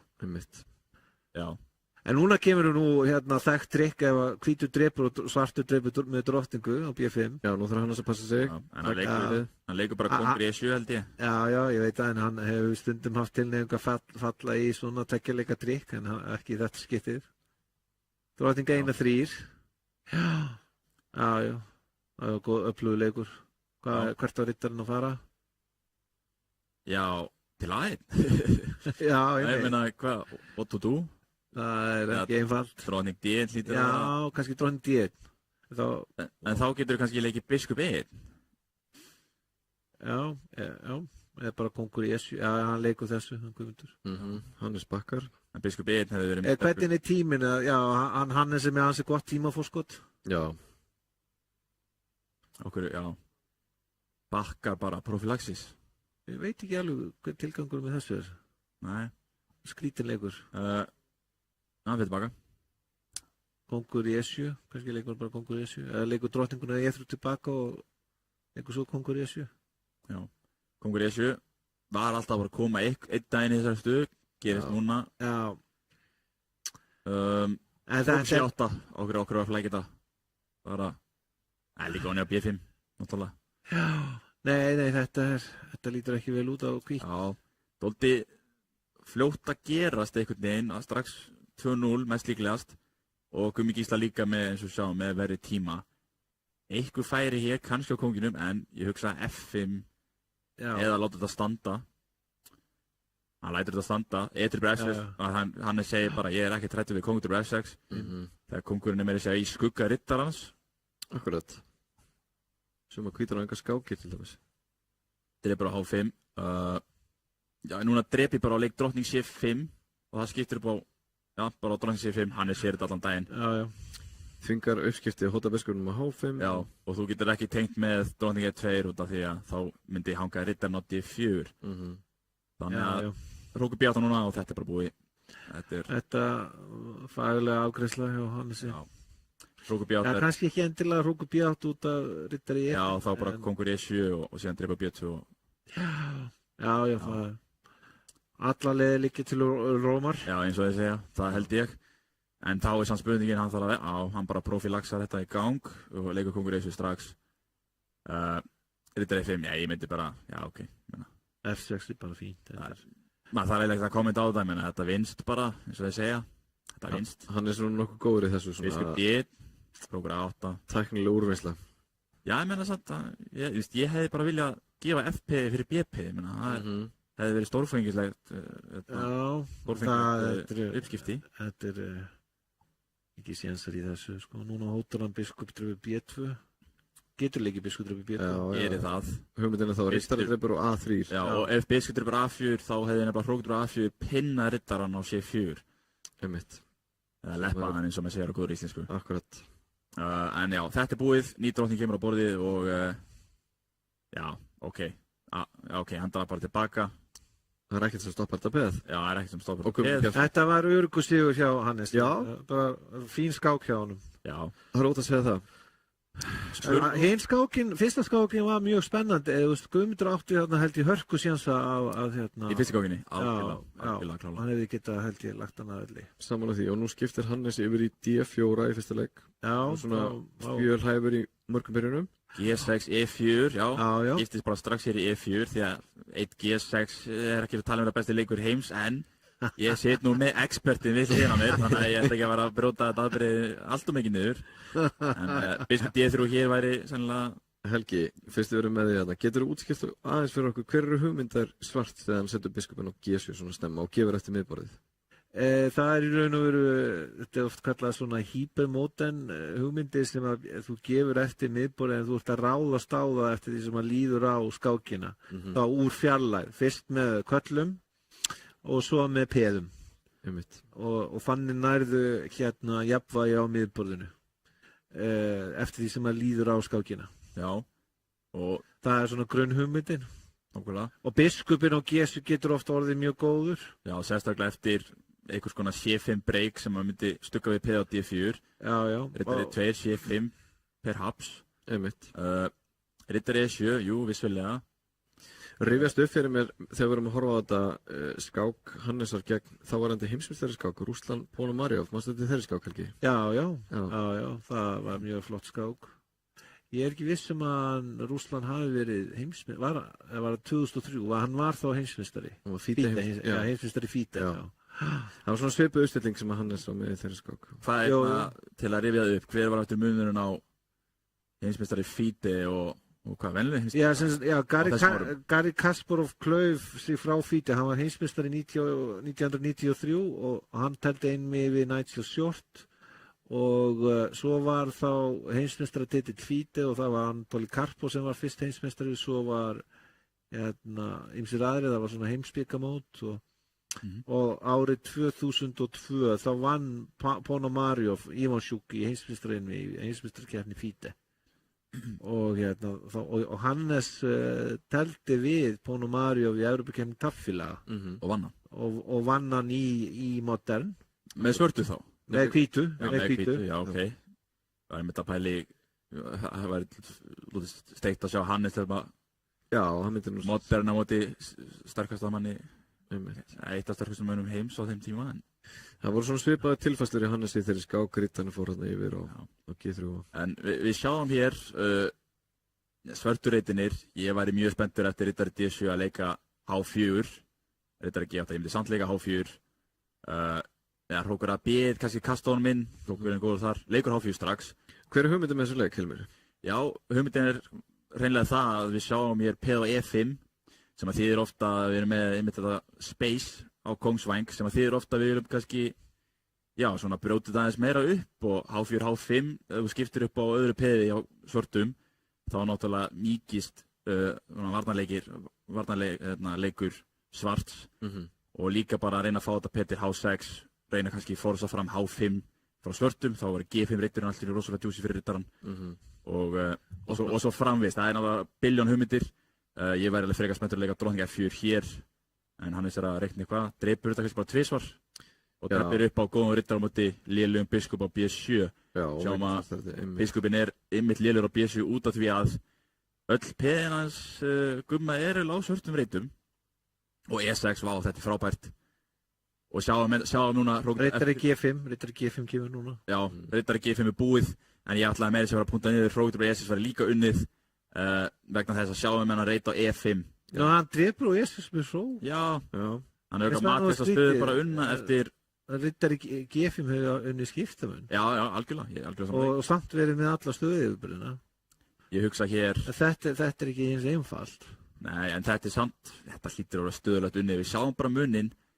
Ef þetta peð var á D6, þá myndi svarta staði mega sens, en það er ekki aftur á bak eins og... Þú ætti að við að vera meira pláss fyrir hvítaröðabiskupin. Já, og líka bara E5 reiturinn er náttúrulega rosalega veikur. Ekkert peð getur stöðað það og engin biskup heldur getur... Já, hann fer bara algjörlega í positional mode. Er hvítur að fara tvöfald af Elíunni? Já, svolítið. Og leika síðan kannski H6 skák eða drottning G5. Ég er mjög hissa að Hannes hafi mistað riddari G5. Já. Óvart, sko. Drottning G5, hóta hrókur E7. Óþægilegt. Smá tricks. En þetta er kannski bara eins og með Bjössa á hann veit bara, hann finnst gaman að tefla að hafa skákina aðeins lengri. Gæti verið. En hrókur E7 núna aftur, breytir ykkur máli. Drottning D8 valdar ekki hrókur E7 skák. Gerir það. Þetta er kannski bara fallegt. Þetta er fallega, en minna sýnir yfirbúri pós. En alltaf þú átt... Þetta er bara drippið á þetta. Þetta er bara kalli hafís.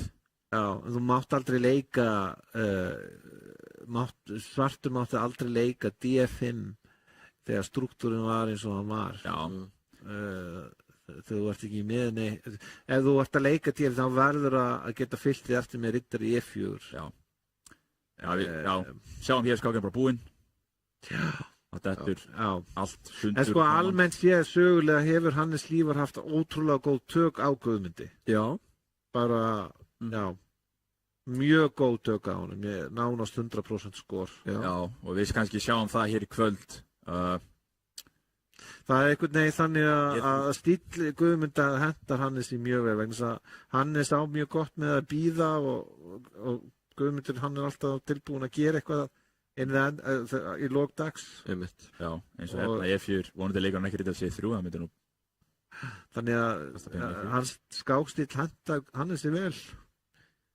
Guðmundur reynir fyrir sér í svona frekar óvennilegri byrjun hér. Já, hann teflir teóríu þegar hann er með svart, en hann teflir bara mjög mikið sull þegar hann er með hvítt. Þú segir sull, Helgi, svona byrjunir sem að teljast ekki teóríu eða vinsalar byrjunir. Já, eða óhefbundnar eða eru ekki taldar samkvæmt fræðunum, vandaðar eða traustar eða gefa neitt eða... eru svona bara eitthvað út í lofti eða svona orðið komast. Já, bara svona út með kallana og stuttrókura og eitthvað. Já, þannig að...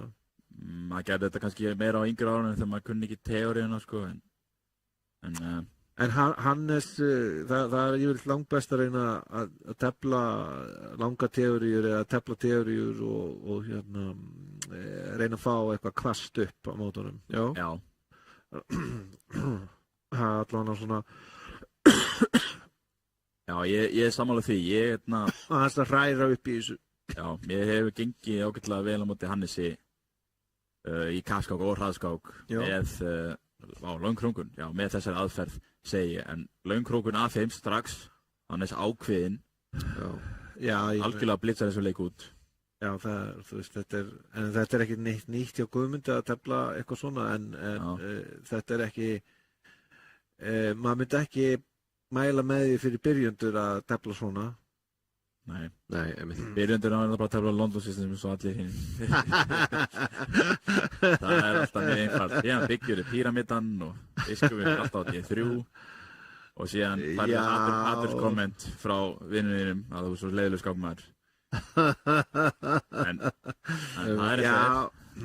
En af því að Svartur er ekki minn eina veikleika. Leikur A3, datta í hug. Já, Svartur er ekki minn eina þú ert að reyna að fara að máta kónginn. Og leikur sem er E6. Sjáum núna að C4 E4 er búin að byggja smá svona grifju á D4. Já, spurning samt sko hvort að þetta hafi ekki verið óþarf að vera að gefa þetta peð vegna þess að, drottning B2 er góður leikur. Guðmundur er mjög útsjónasamur skákmaður og þú veist, þannig að leika bara kongur B1. Kongur B1. Já. Always play King B1, segir alltaf Ingvar Þór. Og ekki lígur hann. Ekki lígur hann. Kongurinn fer eiginlega alltaf B1 í svona langkrókur. Ég er ekki hrifinn af þessu hjá honum Hannes að ana svona með AP og gefa það síðan. Já. En ok, ég meina þetta er bara rétt að byrja. Já, spurningum, drottning B3, já. Og síðan biskup B2 og A3. Já, ég veit það, mér finnst bara, hvítur bara er með mögulega betra. En ok, núna er vissar taktískar hugmið biskup A4, já. Vá. Já, Hannes er komin í gang. Já, the robot. Hann er komin í gang, kallið. Þetta er actually miklu meira vesen en ég gera mig grein fyrir. Út af því að ekki bara biskup A4 í loftinu, en biskup A4 vinnur bara hrókin. Já. Það er þetta að sjá. Já, gæti náttúrulega fórna skiptamun, en það er samt... Hvað er hérna? Nei. Það dreifir með peði. Hvað dreifir með peði? Það mikar yngar sem hvað, biskup B2 núna? Það er mjög furðulegt. C6 er ekki að vinna manninn, hann á allir rittar að... Veitum hvað, það er rosa þægilegt að vera svona setja í sófa og fylgjast með öðrum tefla. Og vera mjög hissa hvernig með aðri tefla, sko. Ég held að verða ekki maður sjálfur svo þegar maður sest við borðið og við tölvuna, ég er alveg pottþéttur á því að taflmennskan verður ekki mikið meira til útflutnings. Nei. Undir pressu og Íslandsmót og útsláttarkeppni og einví, ég meina þetta fer náttúrulega í höfuð á mönnum og hvað eina, ég meina það er bara eðlilegt í svona raðskák að margt geti gerst. Sjáum hér, P7 hengur ekki vegna biskup A4, F4, ok. Segir það svo, en pointið er eftir C6 þá að þínu hoppa hann til C7. Já. Því að þá ertu einmitt búin að blokka fyrir biskup A4. Já, þú ætti að rittarinn með C7 verður svarað með biskup A4. Ákvæmlega. Opna fyrir drottninguna á rittarann. Já. En eftir C6... Já, en byrju, rittarinn á E6? Já, rittarinn á E6. Já, hann verður að leika í E6, það lítur að hafa verið hugmyndir hjá honum. Kannski maður horfir inn á stærri skjáin, maður er ekkert að sjá hann þetta. En hvað er að frétta? F5, teki. Þetta er bara... Af hverju, framan í það kemur ekki bara biskup drifið B5 og biskup A4 og síðan bara kongur F8 þegar hann drifir bara F7, þetta er ekki samanlega ekki? Jú, bara hrókur af. Já. Þetta er bara biskup A4, þetta er bara F7, kongur F8 eða kongur H8. Já, og hrókur af. Og hrókurinn að falla, já. Steinfellu. Við sjáum það, hvað er komin margir leikir? 25 leikir og biskupin á F1 er enn á byrjunarrið og hrókurinn á H1 líka. Þetta er það sem ég segi alltaf nefndur mínum. Maður þarf að fara út með drastlið og stuðtrókura. Þetta er frægt kvót frá Stefáni Bergsinni. Já, það er hann út með mennuna og hrókara. Hann segir alltaf, sagði alltaf með því að lítill, menn Ilmur þarf ekki að pæla eitthvað mikið í þessu, bara út með mennuna og stuðtrókura. Og þá fær maður yfirlt bara ágæta fína stöðu. Keflalega stöðu. Þetta var kemur það í baki á Guðmundi hérna að vera ekki búin að hreyfa biskupinn eins og segir. Já. Og þetta peða F7, sjá það, F8-reiturinn er þrefald valdaður. Já. Þannig að þetta P7 er bara þarna, basically, það er eitthvað gemmi. 4-0, hann var búinn að gefast upp og núna er það þá Hannes, aftur með hvít. Já, aftur D4. En þetta var skemmtilega telt hjá Hannes, hann stilti að nota A-línuna vel og það var margt skemmtilega gert hjá honum í þessum skák. En ég held að mistök Gumma var að hann var alltaf mikið að spriklast með þessu FP, þannig að það þarf að leika Biskup 1-2, tengja hrókana og já. En það var praktist vandamál að Riddarinn og B5 var að falla í valin ef hann, þess vegna var hann leika F4 F5, en hann átti kost á því að drepa fyrst Riddarinn og E6 í staðan fyrir að drepa P og B5. Já, B3 verður mættir hérna í, já. Þetta er hörku teóría. Í Kongsindverðinu, þetta variation heitir Panno. Hér eru margir leikir sem kom til greina. D5 talað með mjög sterkur. Riddari D5 alls verið leikur sem ég taldi á móti Baldur Kristinssyni hér 2022 í deltakeppninni. Sem er mjög athyglisverð lína sem getur verið algjörlega alveg út í hött. Til dæmis Riddari D5 drepið, Riddari B4, E4, F5. Bara að nefna slíkt. B5 þetta var ekki verið að tala verið eitthvað klikkislega gott. Ég hefði sennilega drepið á B5 líka hrók shit. Já, einmitt. En ok, núna fyrir við þarna og núna drepur hann, en þú ert búinn að leika D5, ég er ekki alveg viss á því. Fannst hann, já, jú, reyndar, já, ég er ekki alveg viss, en ég hefði drepið á líka hrók shit, þannig að ég tefla alltaf þannig. Það er svona yfirleitt hvernig maður reaktar með svona sterkan B5. En hvað gerir hann núna? Hvert verður með Riddarann? Já, það er að málið sko að, Já, athyglisvert. Já, þú myndir yfirleitt fara til A4 sko. Og það þú myndir segja það ef biskupinn á hvítriðið biskupinn myndir drepa A4 sem sagt, þá myndir C6-reiturinn veikja svo mikið fyrir þetta betur bara A4. Strúttur og C-linnan og C-peðið og allt það sko. Riddar A7. What a move. Hvað er þetta? Getur ekki drepa á D5. En þú getur drefið með Riddara. Er það ekki bara hróku C5? Bara drefið með Riddara? Þetta er ekki bara peðið hafi. Jú, hann drefið bara með Riddara. What's the point? C5 með hótuna til núna því að það er ekkert framhjólaup á C6. Leikur hérna samt. Alright. Þú drefið það bara með Riddara. Og það allir kattarnir skiptast upp á borðinu, við sjáum það. Drepi. Og drepa á D5. Og Guðmundur er peðið yfir. Og Guðmundur er bara peðið yfir. Þetta var... Já, menn þetta... Leikur bara kannski C5 hér eða... Ekki, C5. Jú, þetta er tæknilega unni tablasvart. Já. Leikur E6, það er ekki hrifin að þessu. Ég er viljað að fá C5, fá bara Connect 4 eins og Hikaru segir alltaf. Já, tengja 4 peð saman um mig. Nákvæmlega, fá þau Connect 4 og byrja bara að spila millu, sko. En nú sjáum við sko, Guðmundur er peðið yfir og hann er með fleiri peð á miðborðinu. Hann er sem með A-peð. Er Guðmundur að fara að íta miðborðspeðinu sín núna? Er það vinningsplanið? A4, interessant. Drepið. Ég veit ekki, ég er bara ekki hrifin að E6 út af því að núna þegar við leikum C5 þá var alltaf ykkur svona vesen á D6 og ef við leikum C5 og D5 þá kannski C-peði. Hitt hefði verið svo solid út af því að hvernig ætlar að gera árás og peða á E7 því að það er algjörlega at home, skilja, það er alveg heima. Þannig að það er alveg hugsunum mín, en þetta er að sjálfsögðu betra svart, það er ekki deginum ljósara. Guðmundur setur pressu á B3-peðið. Sem að meikar rosalega sens, því að það er einu veikleiki. En það er náttúrulega, á móti kemur það núna press á C7, ég meina það, svartur hefur ekki telt þetta vel. Nei. En ok, ég meina það er ennþá langt í land, það er margt sem á eftir að gerast í þessu. Nákvæmlega. Og Guðmundur með eitthvað betri tíma. Þetta er samt ennþá... Þetta verður þjáning fyrir Hannes af öllum líkindum. Já, þetta hlýtur að vera ennþá... Já, ég meina, þetta er vantarlega bara peðið yfir. H5 líka er alltaf góður hér. Fá svona meira svona... Vegna þess að hann gat stilt peðunum upp á miklu dýnamískur og sterkara hátt varandi að taka pláss á miðborðinu. Nákvæmlega.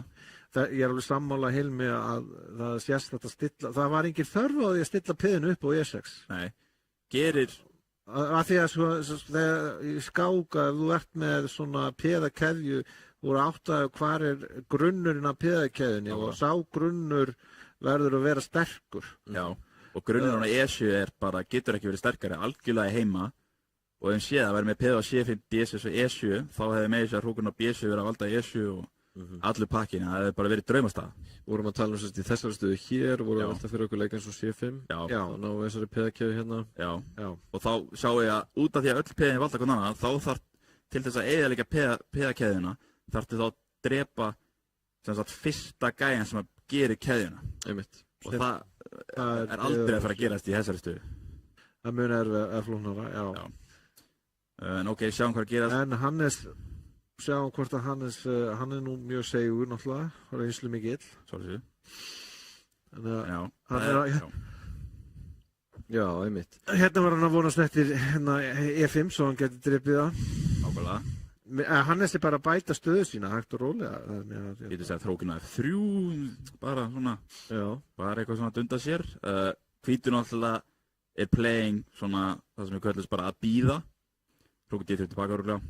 Núna strax leið og shipið farið. Þótti fyndi að merkja það enn og aftur, bara til að koma aftur að þessu punkti. Þá er auðvitað besti, það að segja ef það mætti, þá væri besta planum Svartsur að leika drottning C7 og síðan E6 til E7. Bakka með peði. En of course, það má ekki. Einmitt. Peði með ekki bakka. Drottning D2, ég held að það sé góða leiku, undirbúa hrókur D3. Eða hrókur A6, aðeins hrókur B6. Hannes vill örgulega drepa þetta skáka fyrst. Ætti hvítur að fara í uppskipti á einu para hrókum? Já, það myndi, og síðan drottning C4. Það myndi sennilega... Já, kemur þá kannski hrókur B4, D4. Já, reynda rétt. Já, sko enn og aftur, kannski að Gumi sé að tablet eitthvað ekki algjörlega nákvæmlega, en hann er satt alltaf með betra.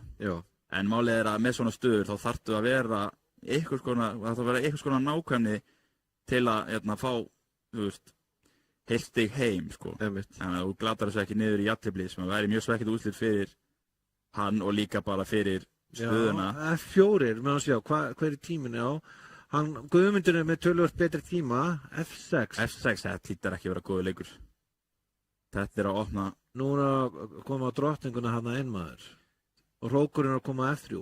Svolítið kóngstaðan allt í einu orðin. Hrókur F3 samt, endalega. Þetta er að vera stórhættulegt, hann getur dreipað E4, en það er bara jafntefli eftir að sjá þessa stuð. Já, ég er ekki að fatta hvað að gerast. Þetta er bara jafntefli. Já, hrókur dreipað B3, það er bara þráskák núna. Bara skák, kókur á A7. Já, það er bara að dreipa og skáka á E7. Það er ekki dreipað hana. Jú. Dreipið og skáka á E7. Já, líka, ok, þú dreipið P og D6, kongur Svarts er alltaf veikur til þess að... Ok, en... Hann dreipur strax sem er aðtrúklisvert. Já, en af hverju myndir ekki bara taka þráskakina? En ok.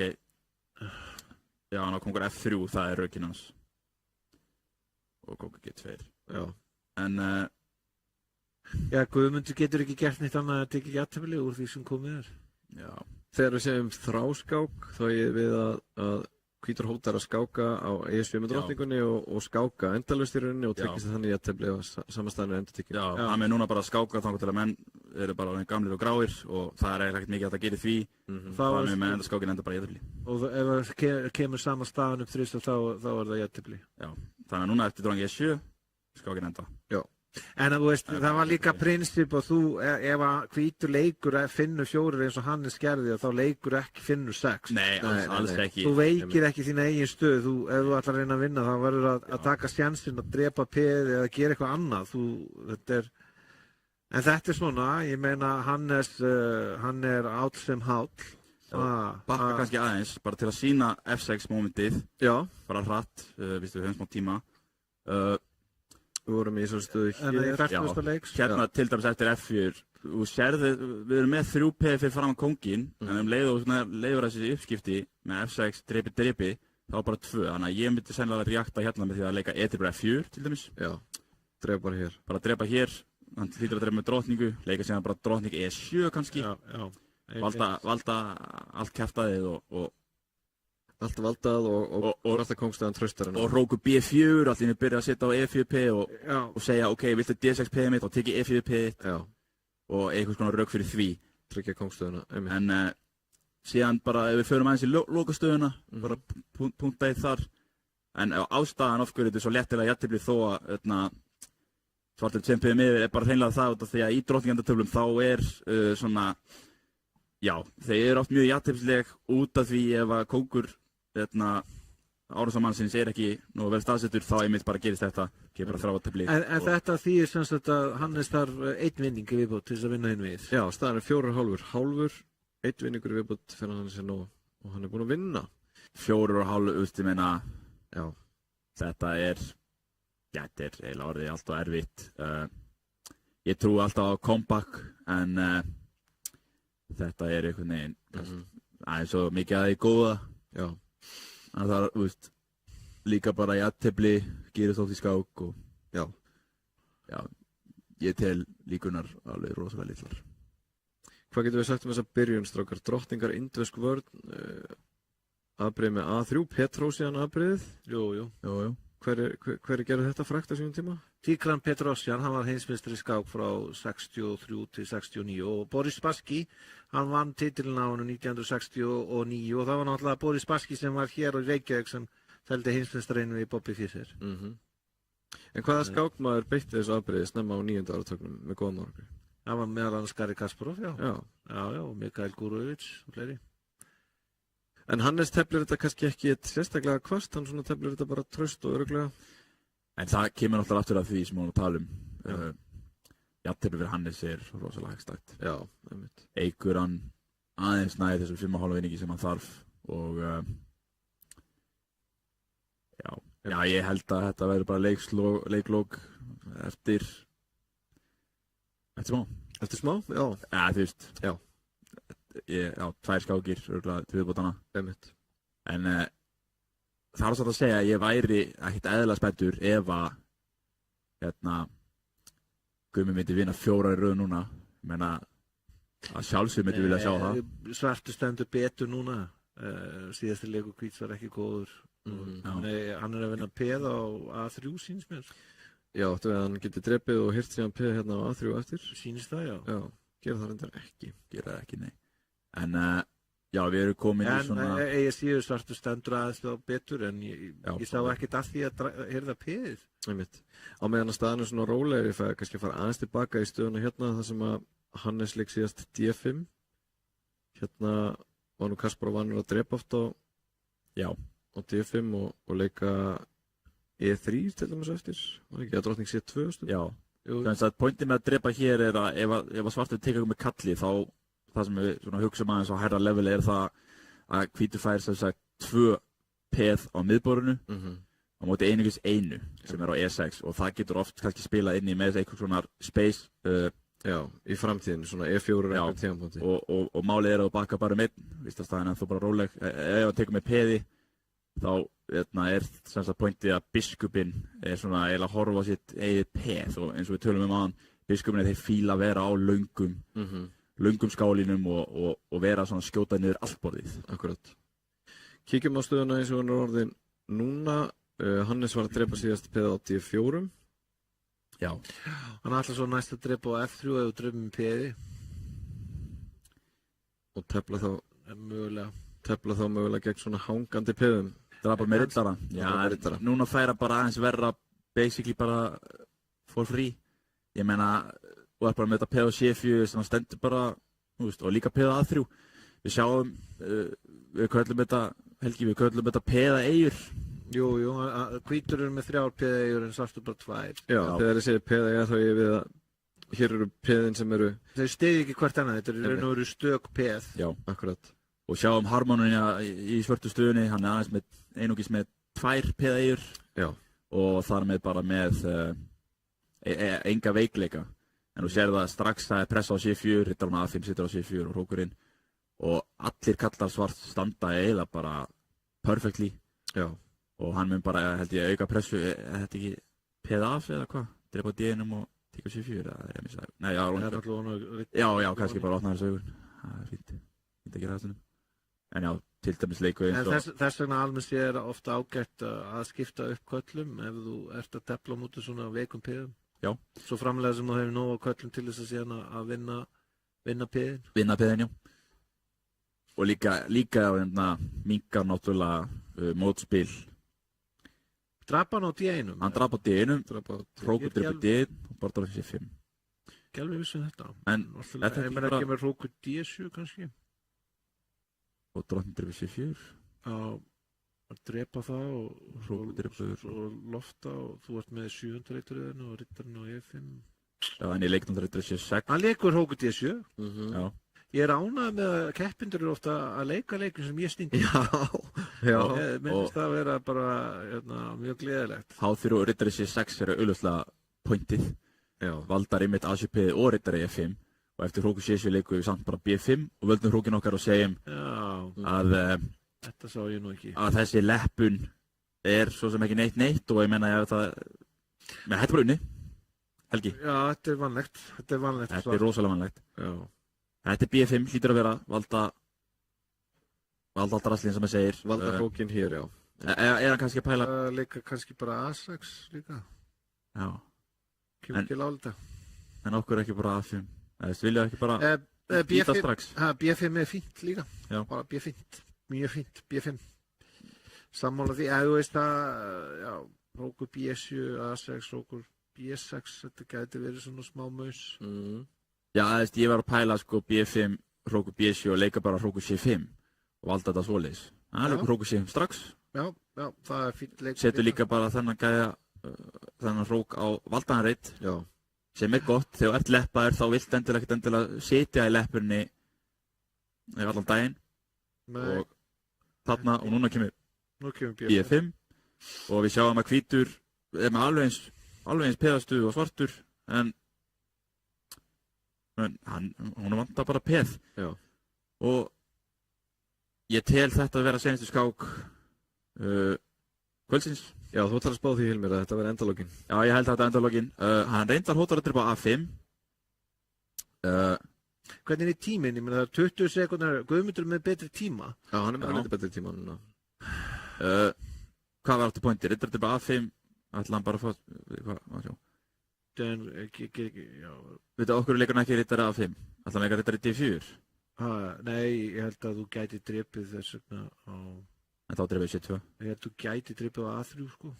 Já, ég er að tala eftir A3B, rittari A5. Þetta gerist, eða hvað? Rittari A5 núna.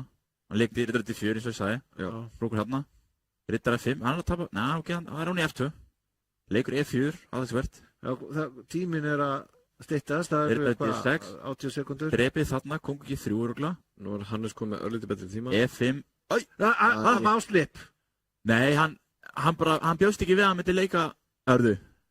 Það er unnið á hvít. Hannes leika sem manni. Rittari B7, rittari C5, Daniel 7. Wow. Rittari C5 samtæði virkaðan, ok. Þetta er líka stórglæstur leikur. Rittari C5, tengir alla kallana. Daniel 7, Rókur C8. Og þetta peð er ekki stoppað og Hannes mun mest líka að gefa þessa skák. Já, það verður rosalega í þess að geta aftur minn. Wow. Við fáum aðra skák. Já. Gaman að því. Fáum aðra skák, já. Þetta, svona getur gerst í netskák og maður passa sig ekki hvað maður gæti hafa... Nákvæmlega. Eitthvað múslip eða hvað... Já. Einmitt, þetta var frekar óvænt. Er þetta... Kveikir þetta í Guðmundi? Gefur hann færi á... Já, þetta náttúrulega, hann er búinn að fá 1,5 á síðustu 2, þannig að þetta hlýtur að kveikja aðeins í honum. Já. Og þeir farið sama áðan, Kongs, Indversk vörn... Farið sama áðan. A6 strax, ok, breytið einhver máli, rittari C3, neða, núna kemur B5. Ég hefði sennilega líka rittari C3 fyrst. Eins og ég segi, kannski menn vita, en ég telt þetta system sjálfur í allt mitt líf, eitthvað 7-8 ár, það er. Biskup E6, þetta er engin leikur. B3, ljómandi. Biskup B2, Rókur C1. Út með mennuna, þetta er nú nokkuð einfalt. C5, þetta er engin leikur, bara Biskup B2. Allt rosa þægilegt. Já, ég veit ekki alveg hvað Guðmundur er að reyna hér, en... Nei, hann er eitthvað hræddur að Hannes þekkti kannski stöðuna. En samt, ég skil ekki okkur að hann er að fara eitthvað aðra leiðir því að í seiniskákinni sem hann fór einmitt í Fianchetto, Kings Indian eins og það heitir, þá munum við það að Guðmundur vann bara peð. Já. Þannig ég veit ekki alveg hvað hann er smeykur við í þessari stöðu. En, já, ég fíla alltaf hvíta stöðuna hér, rittara 4, góður. Kemur ekki riddari BD7 núna? Jú, reyndar. Ég hefði leikið riddari EFU hana. Já, skemmtilega. Hann átti að leika E4 og F3. Vá. Skemmtilegu leikur. Er þá ekkert sem getur komið í veg fyrir að biskupinn falli hér? Og líka það að ef hann færi riddarna þá kemur alltaf riddari B6. Þannig að mest líklegast er biskupinn að falla og peðastaðan er að fara í... Þú getur leikið H6. Já, en það er aldrei gott. Aldrei þú gefur hennar biskup. Það var voni á F7. En þetta er það sem Guðmundur er að tefla upp á. Já, en ok, hann fær kannski F5 ritið, en ég trú ekki á það. Nei, ég er sammála. Hann drepur núna F7 hvítur. Já. Eða hvað, ekki? Nei, jú, það virkar alveg. Já, það meina okkur ekki. Og ef hann fær biskup E6 og riddari E5, já. Þú veist maður að sjá þetta vantilega. Einmitt. Bakkar, já. Hann bakkar. En þetta er samt same story, riddari F4 kemur. Já. Og það er ennþá sama vesinni. Nei, það er onni á H3, biskup drefur H3. Já, en ok, þá, já, ég er sammála, hann átti væntanlega að drefa F7, ég veit ekki alveg. En það er bara, ég er ekki vissum að endilega hvítu standið þá betur, þú leikur svo drottning C7 og þetta B5 og, hvað, er hann að eyða miklu tíma í þetta? Hvað er hann að pæla hérna? Men hann þarf að drefa þetta. Er hann að pæla í biskup B6? Það meikar enga sens, því að svartu mun þurfa að yfirgefa með hvítardaðarbiskupið sinn, þannig að hann ætti augljóslega að drepa H3. Leikur þarna, nú skil ég ekki, hvað er pointið bak við þetta? Ég átti mikið á því. B5, ok, hann með ykkur hugmynd. Já, hann er að fara eitthvað svona óvenjulegt mótspil hérna. Drepið, hann þarf að taka tilbaka og það hrókurinn hékk á F8. Já, en hvað er á segði er C3? Er þetta ekki bara riddari C3? Já, ok. Já, okkur að drepa? Ég er ekki alveg viss hvort að ég var alltaf hrifinn af því. Ég hefði örugglega bara bakkað, ekki leyft alltaf svo opnanir. En samt, sko, Helgi, við sjáum hér biskup H3. Riddari E8. Biskup H3 kemur alltaf í þessari stöðu, það ekki. Ég er nú ekki trú á þeim leik, ég skil ekki þann leik. Skák, komur á 1. Jæja, maður nú sjá. Hann ætlar einhvern veginn að... Ég ætlar að leira að stilla... Hann þarf að leika B4 ekki? Hann ætlar að leika B4 og E5 eða eitthvað. Síðustu leiki og svo ertu að vera ómarkvísir. Já, það er ekki, þú veist, það er ekki svona... Maður veit ekkert hvað hann er að gera, hann er bara svona einhvern veginn að leika. Já. B8, væri ekki möguleik að leika jafnvel E5 núna og ef þú dreppur með riddara þá leika þá F4 og þá er onni og G6. Já. Gerir það. Ég satt ekki samfæra hvort þetta væri endilega best. Drepið, F4, riddar F7. Leikur bara kongur á 7, ok. En núna ferði ymmit þessi struktúr er basically unnin. Eða hvað? Bara leika G4 bara. Já. Leika bara G4. Sjá hann að riddar á G7. Já. Hvar á hann heima? Hann á alltaf ekki heima á G7. Spurningum að leika... Já, hrókur H8, riddar F8, H5, eitthvað svo leys. Já, reyna að gera eitthvað í þessu. En við sjáum það að biskupin er oft mjög góðir fíðan kettóðir. Skásettir. Vissi ekki að þetta væri orð, en ok. Spurningin er samt... Ok, hann reynar að verja þetta svona, athyglisvert. Að þegar riddarnir eru skásettir, þá einhvern veginn er það oft allt önnur saga. Já, einmitt. Og líka bara það, sjáum að P og G4 einmitt tekur alla reyti burtu. Já. Ég er hrifinn að Guðmundur fann drottning G8 og svona, það er skemmtilega, af því núna á riddari C5, það er svona skemmtilega telt hjá svörstum, síðustu leikir. Já. Það er náttúrulega, hann er með aðeins lakar tíma hann Guðmundur. Já. Núna hann er sörglega að pæli hrókutröpu D7 eða eitthvað, hann er ekki, svo fann hann ekki neitt út úr því. Það ætla hann þá bara að bakka. Já, núna er spurningi hvernig þessi stað er. Já, ok, biskup. Já, náttúrulega riddarinn og G7 náttúrulega bara rosalega lélugur. Þetta minnir mér náttúrulega á það að það breytir einhver máli hvað er inn á borðinu, heldur hvað verður á borðinu eftir öll þessu uppskipti og við sjáum að Hannes er alveg saman biskup bara í þessar stöðu bara út af því að biskupin á B4 mun alltaf vera betri en riddarinn og G7. H3 hér augljóslega, ætlum ekki að leyfa þessum riddara að hoppa neitt.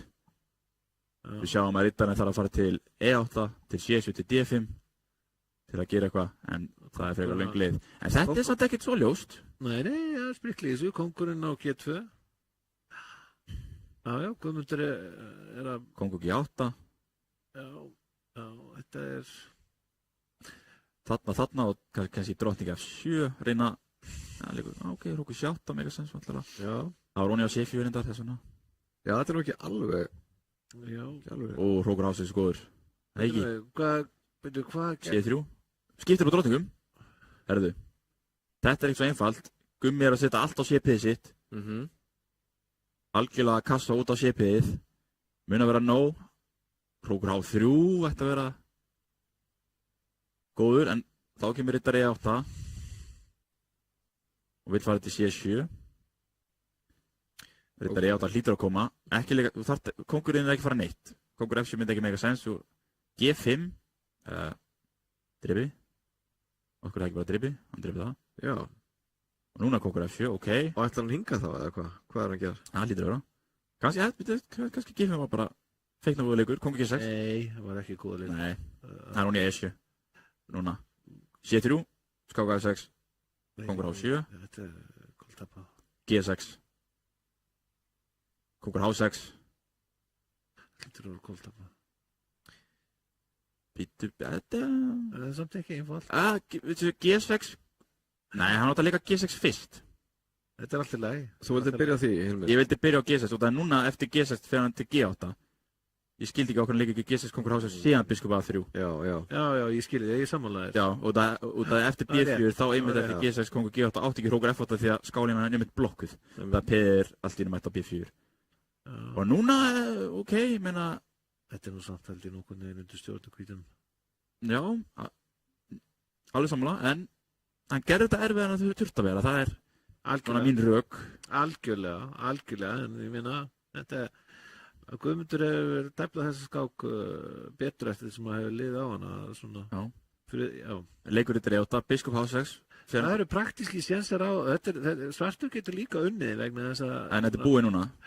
Út að Rókur F7 kemur næst. Já, máti. Misti að því. Misti að mátina. Hann hóta máti núna með Rókur F8 og... Akkur þegar ég var að hrósa Guðmundi, þá leikur hann skákinni niður í einu leik. Já. Riddari G7, Rókur F7. Þetta er mjög sígilt. Já, gaf og hér með... Og það var þetta búið. Skák kvöldsins. Já. 5,5, 1,5. Já. Þetta var nú svona heilt yfir frekar öruggusigur hjá Hannesi, þó að Guðmundur hafi klórað í bakkan. Rafíþróttir í sjónvarpi Símans. This is what we've trained for, people. Fylgstu með öllum viðburðum í beinni útsendingu.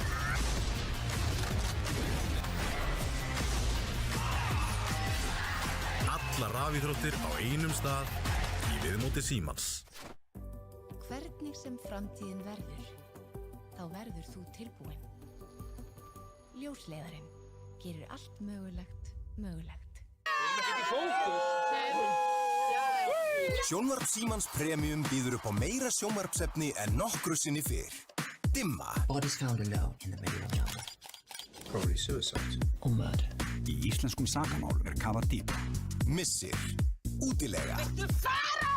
Þessi útilega þetta ferði ekki algjörður rugg. Sacrifices must be made. I'm Madeline Mann. Welcome to the White Lotus. Go be calling the shots. Ice Guys 2. Gekka. Það er svo gaman að segja satt. Kapphlaupið enska úrvalsdeildarbikarinn hafið. Enski bolti. Endalaust farsími, endalaust net, allt þetta sjónvarpsefni í einum þægilegum pakka. Vertu með sjónvarp Símans í haust. Horfðu núna.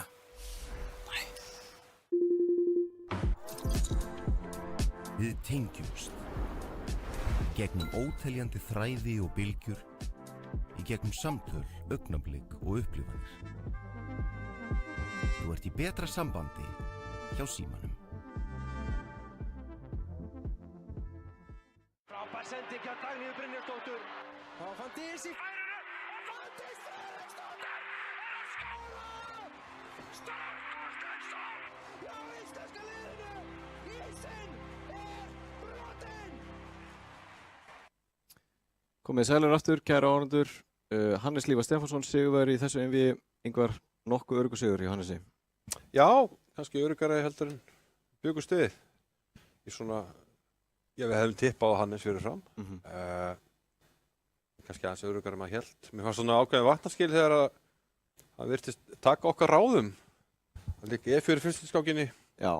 Kannski átt hann sig á því að það má ekki hleypa Gumma í svona eitthvað læti og vildi hafa meiri stjórn og skipti bara yfir í rólegri byrjanir og eiginlega hélt stjórn á einvíginu fullkomlega. Já. Virtist henta Hannesi mun betur að tefla stöðulega og hafa stjórn á stöðunni. Klárlega, mjög skemmtileg einvígi hér í kvöld, þó að þetta hafi verið öruggir sigrar hjá þeim Birni og Hannesi. En ef við ekki að fara aðeins yfir hvað framöndan hjá okkur í keppninni? Jú, við erum í raun hálfnaðir með 16 mann úrslitin og við fáum hérna upp brakkatið, svo við slettum. Og já, fyrsta kvöldið, þá náttúrulega vann Bragi gegn Degi 6-2. Og Helgi lagði Þröst 5,5-2,5. Já.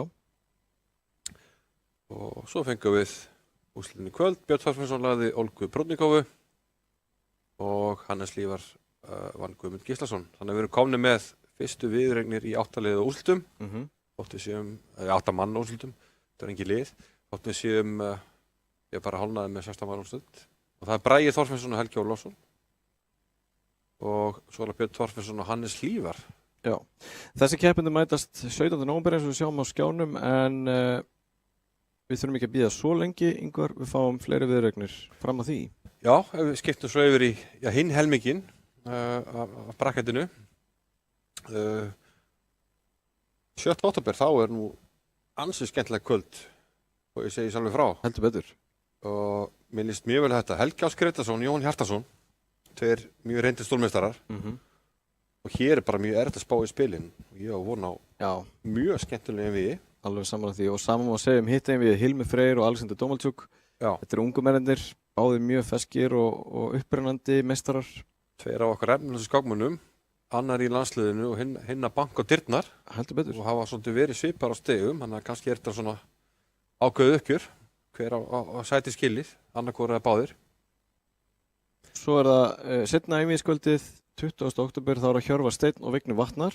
Það er nú viðureign sem að flestir bíða mjög spenntir eftir. Já. Og svo er það Guðmundur Kjartansson og Símon Þórhallsson ansver. Og Símon er einn af þessum keppindum sem komst í gegnum undankeppnina. Já, hann er svona smá jóker þarna, spurning hvernig hann kemur inn í þetta. Ég held að hann geti alveg strítt Gumma. En Hjörvar og Vignir, það er svona viðureign sem að flestir held ég að bíða eftir. Já. Og ég er mjög spenntur að sjá hvað gerist þar. Klálega. Spennandi tíma framöndan í Íslandsmeistaramóti Símans í netskák, Ingvar. Heldur betur. Sjáumst ekki bara 7. október. Hress og kátt, jú. Hress og kátt með spennandi einvígi. Akkurat, þangað til þá. Verið bless.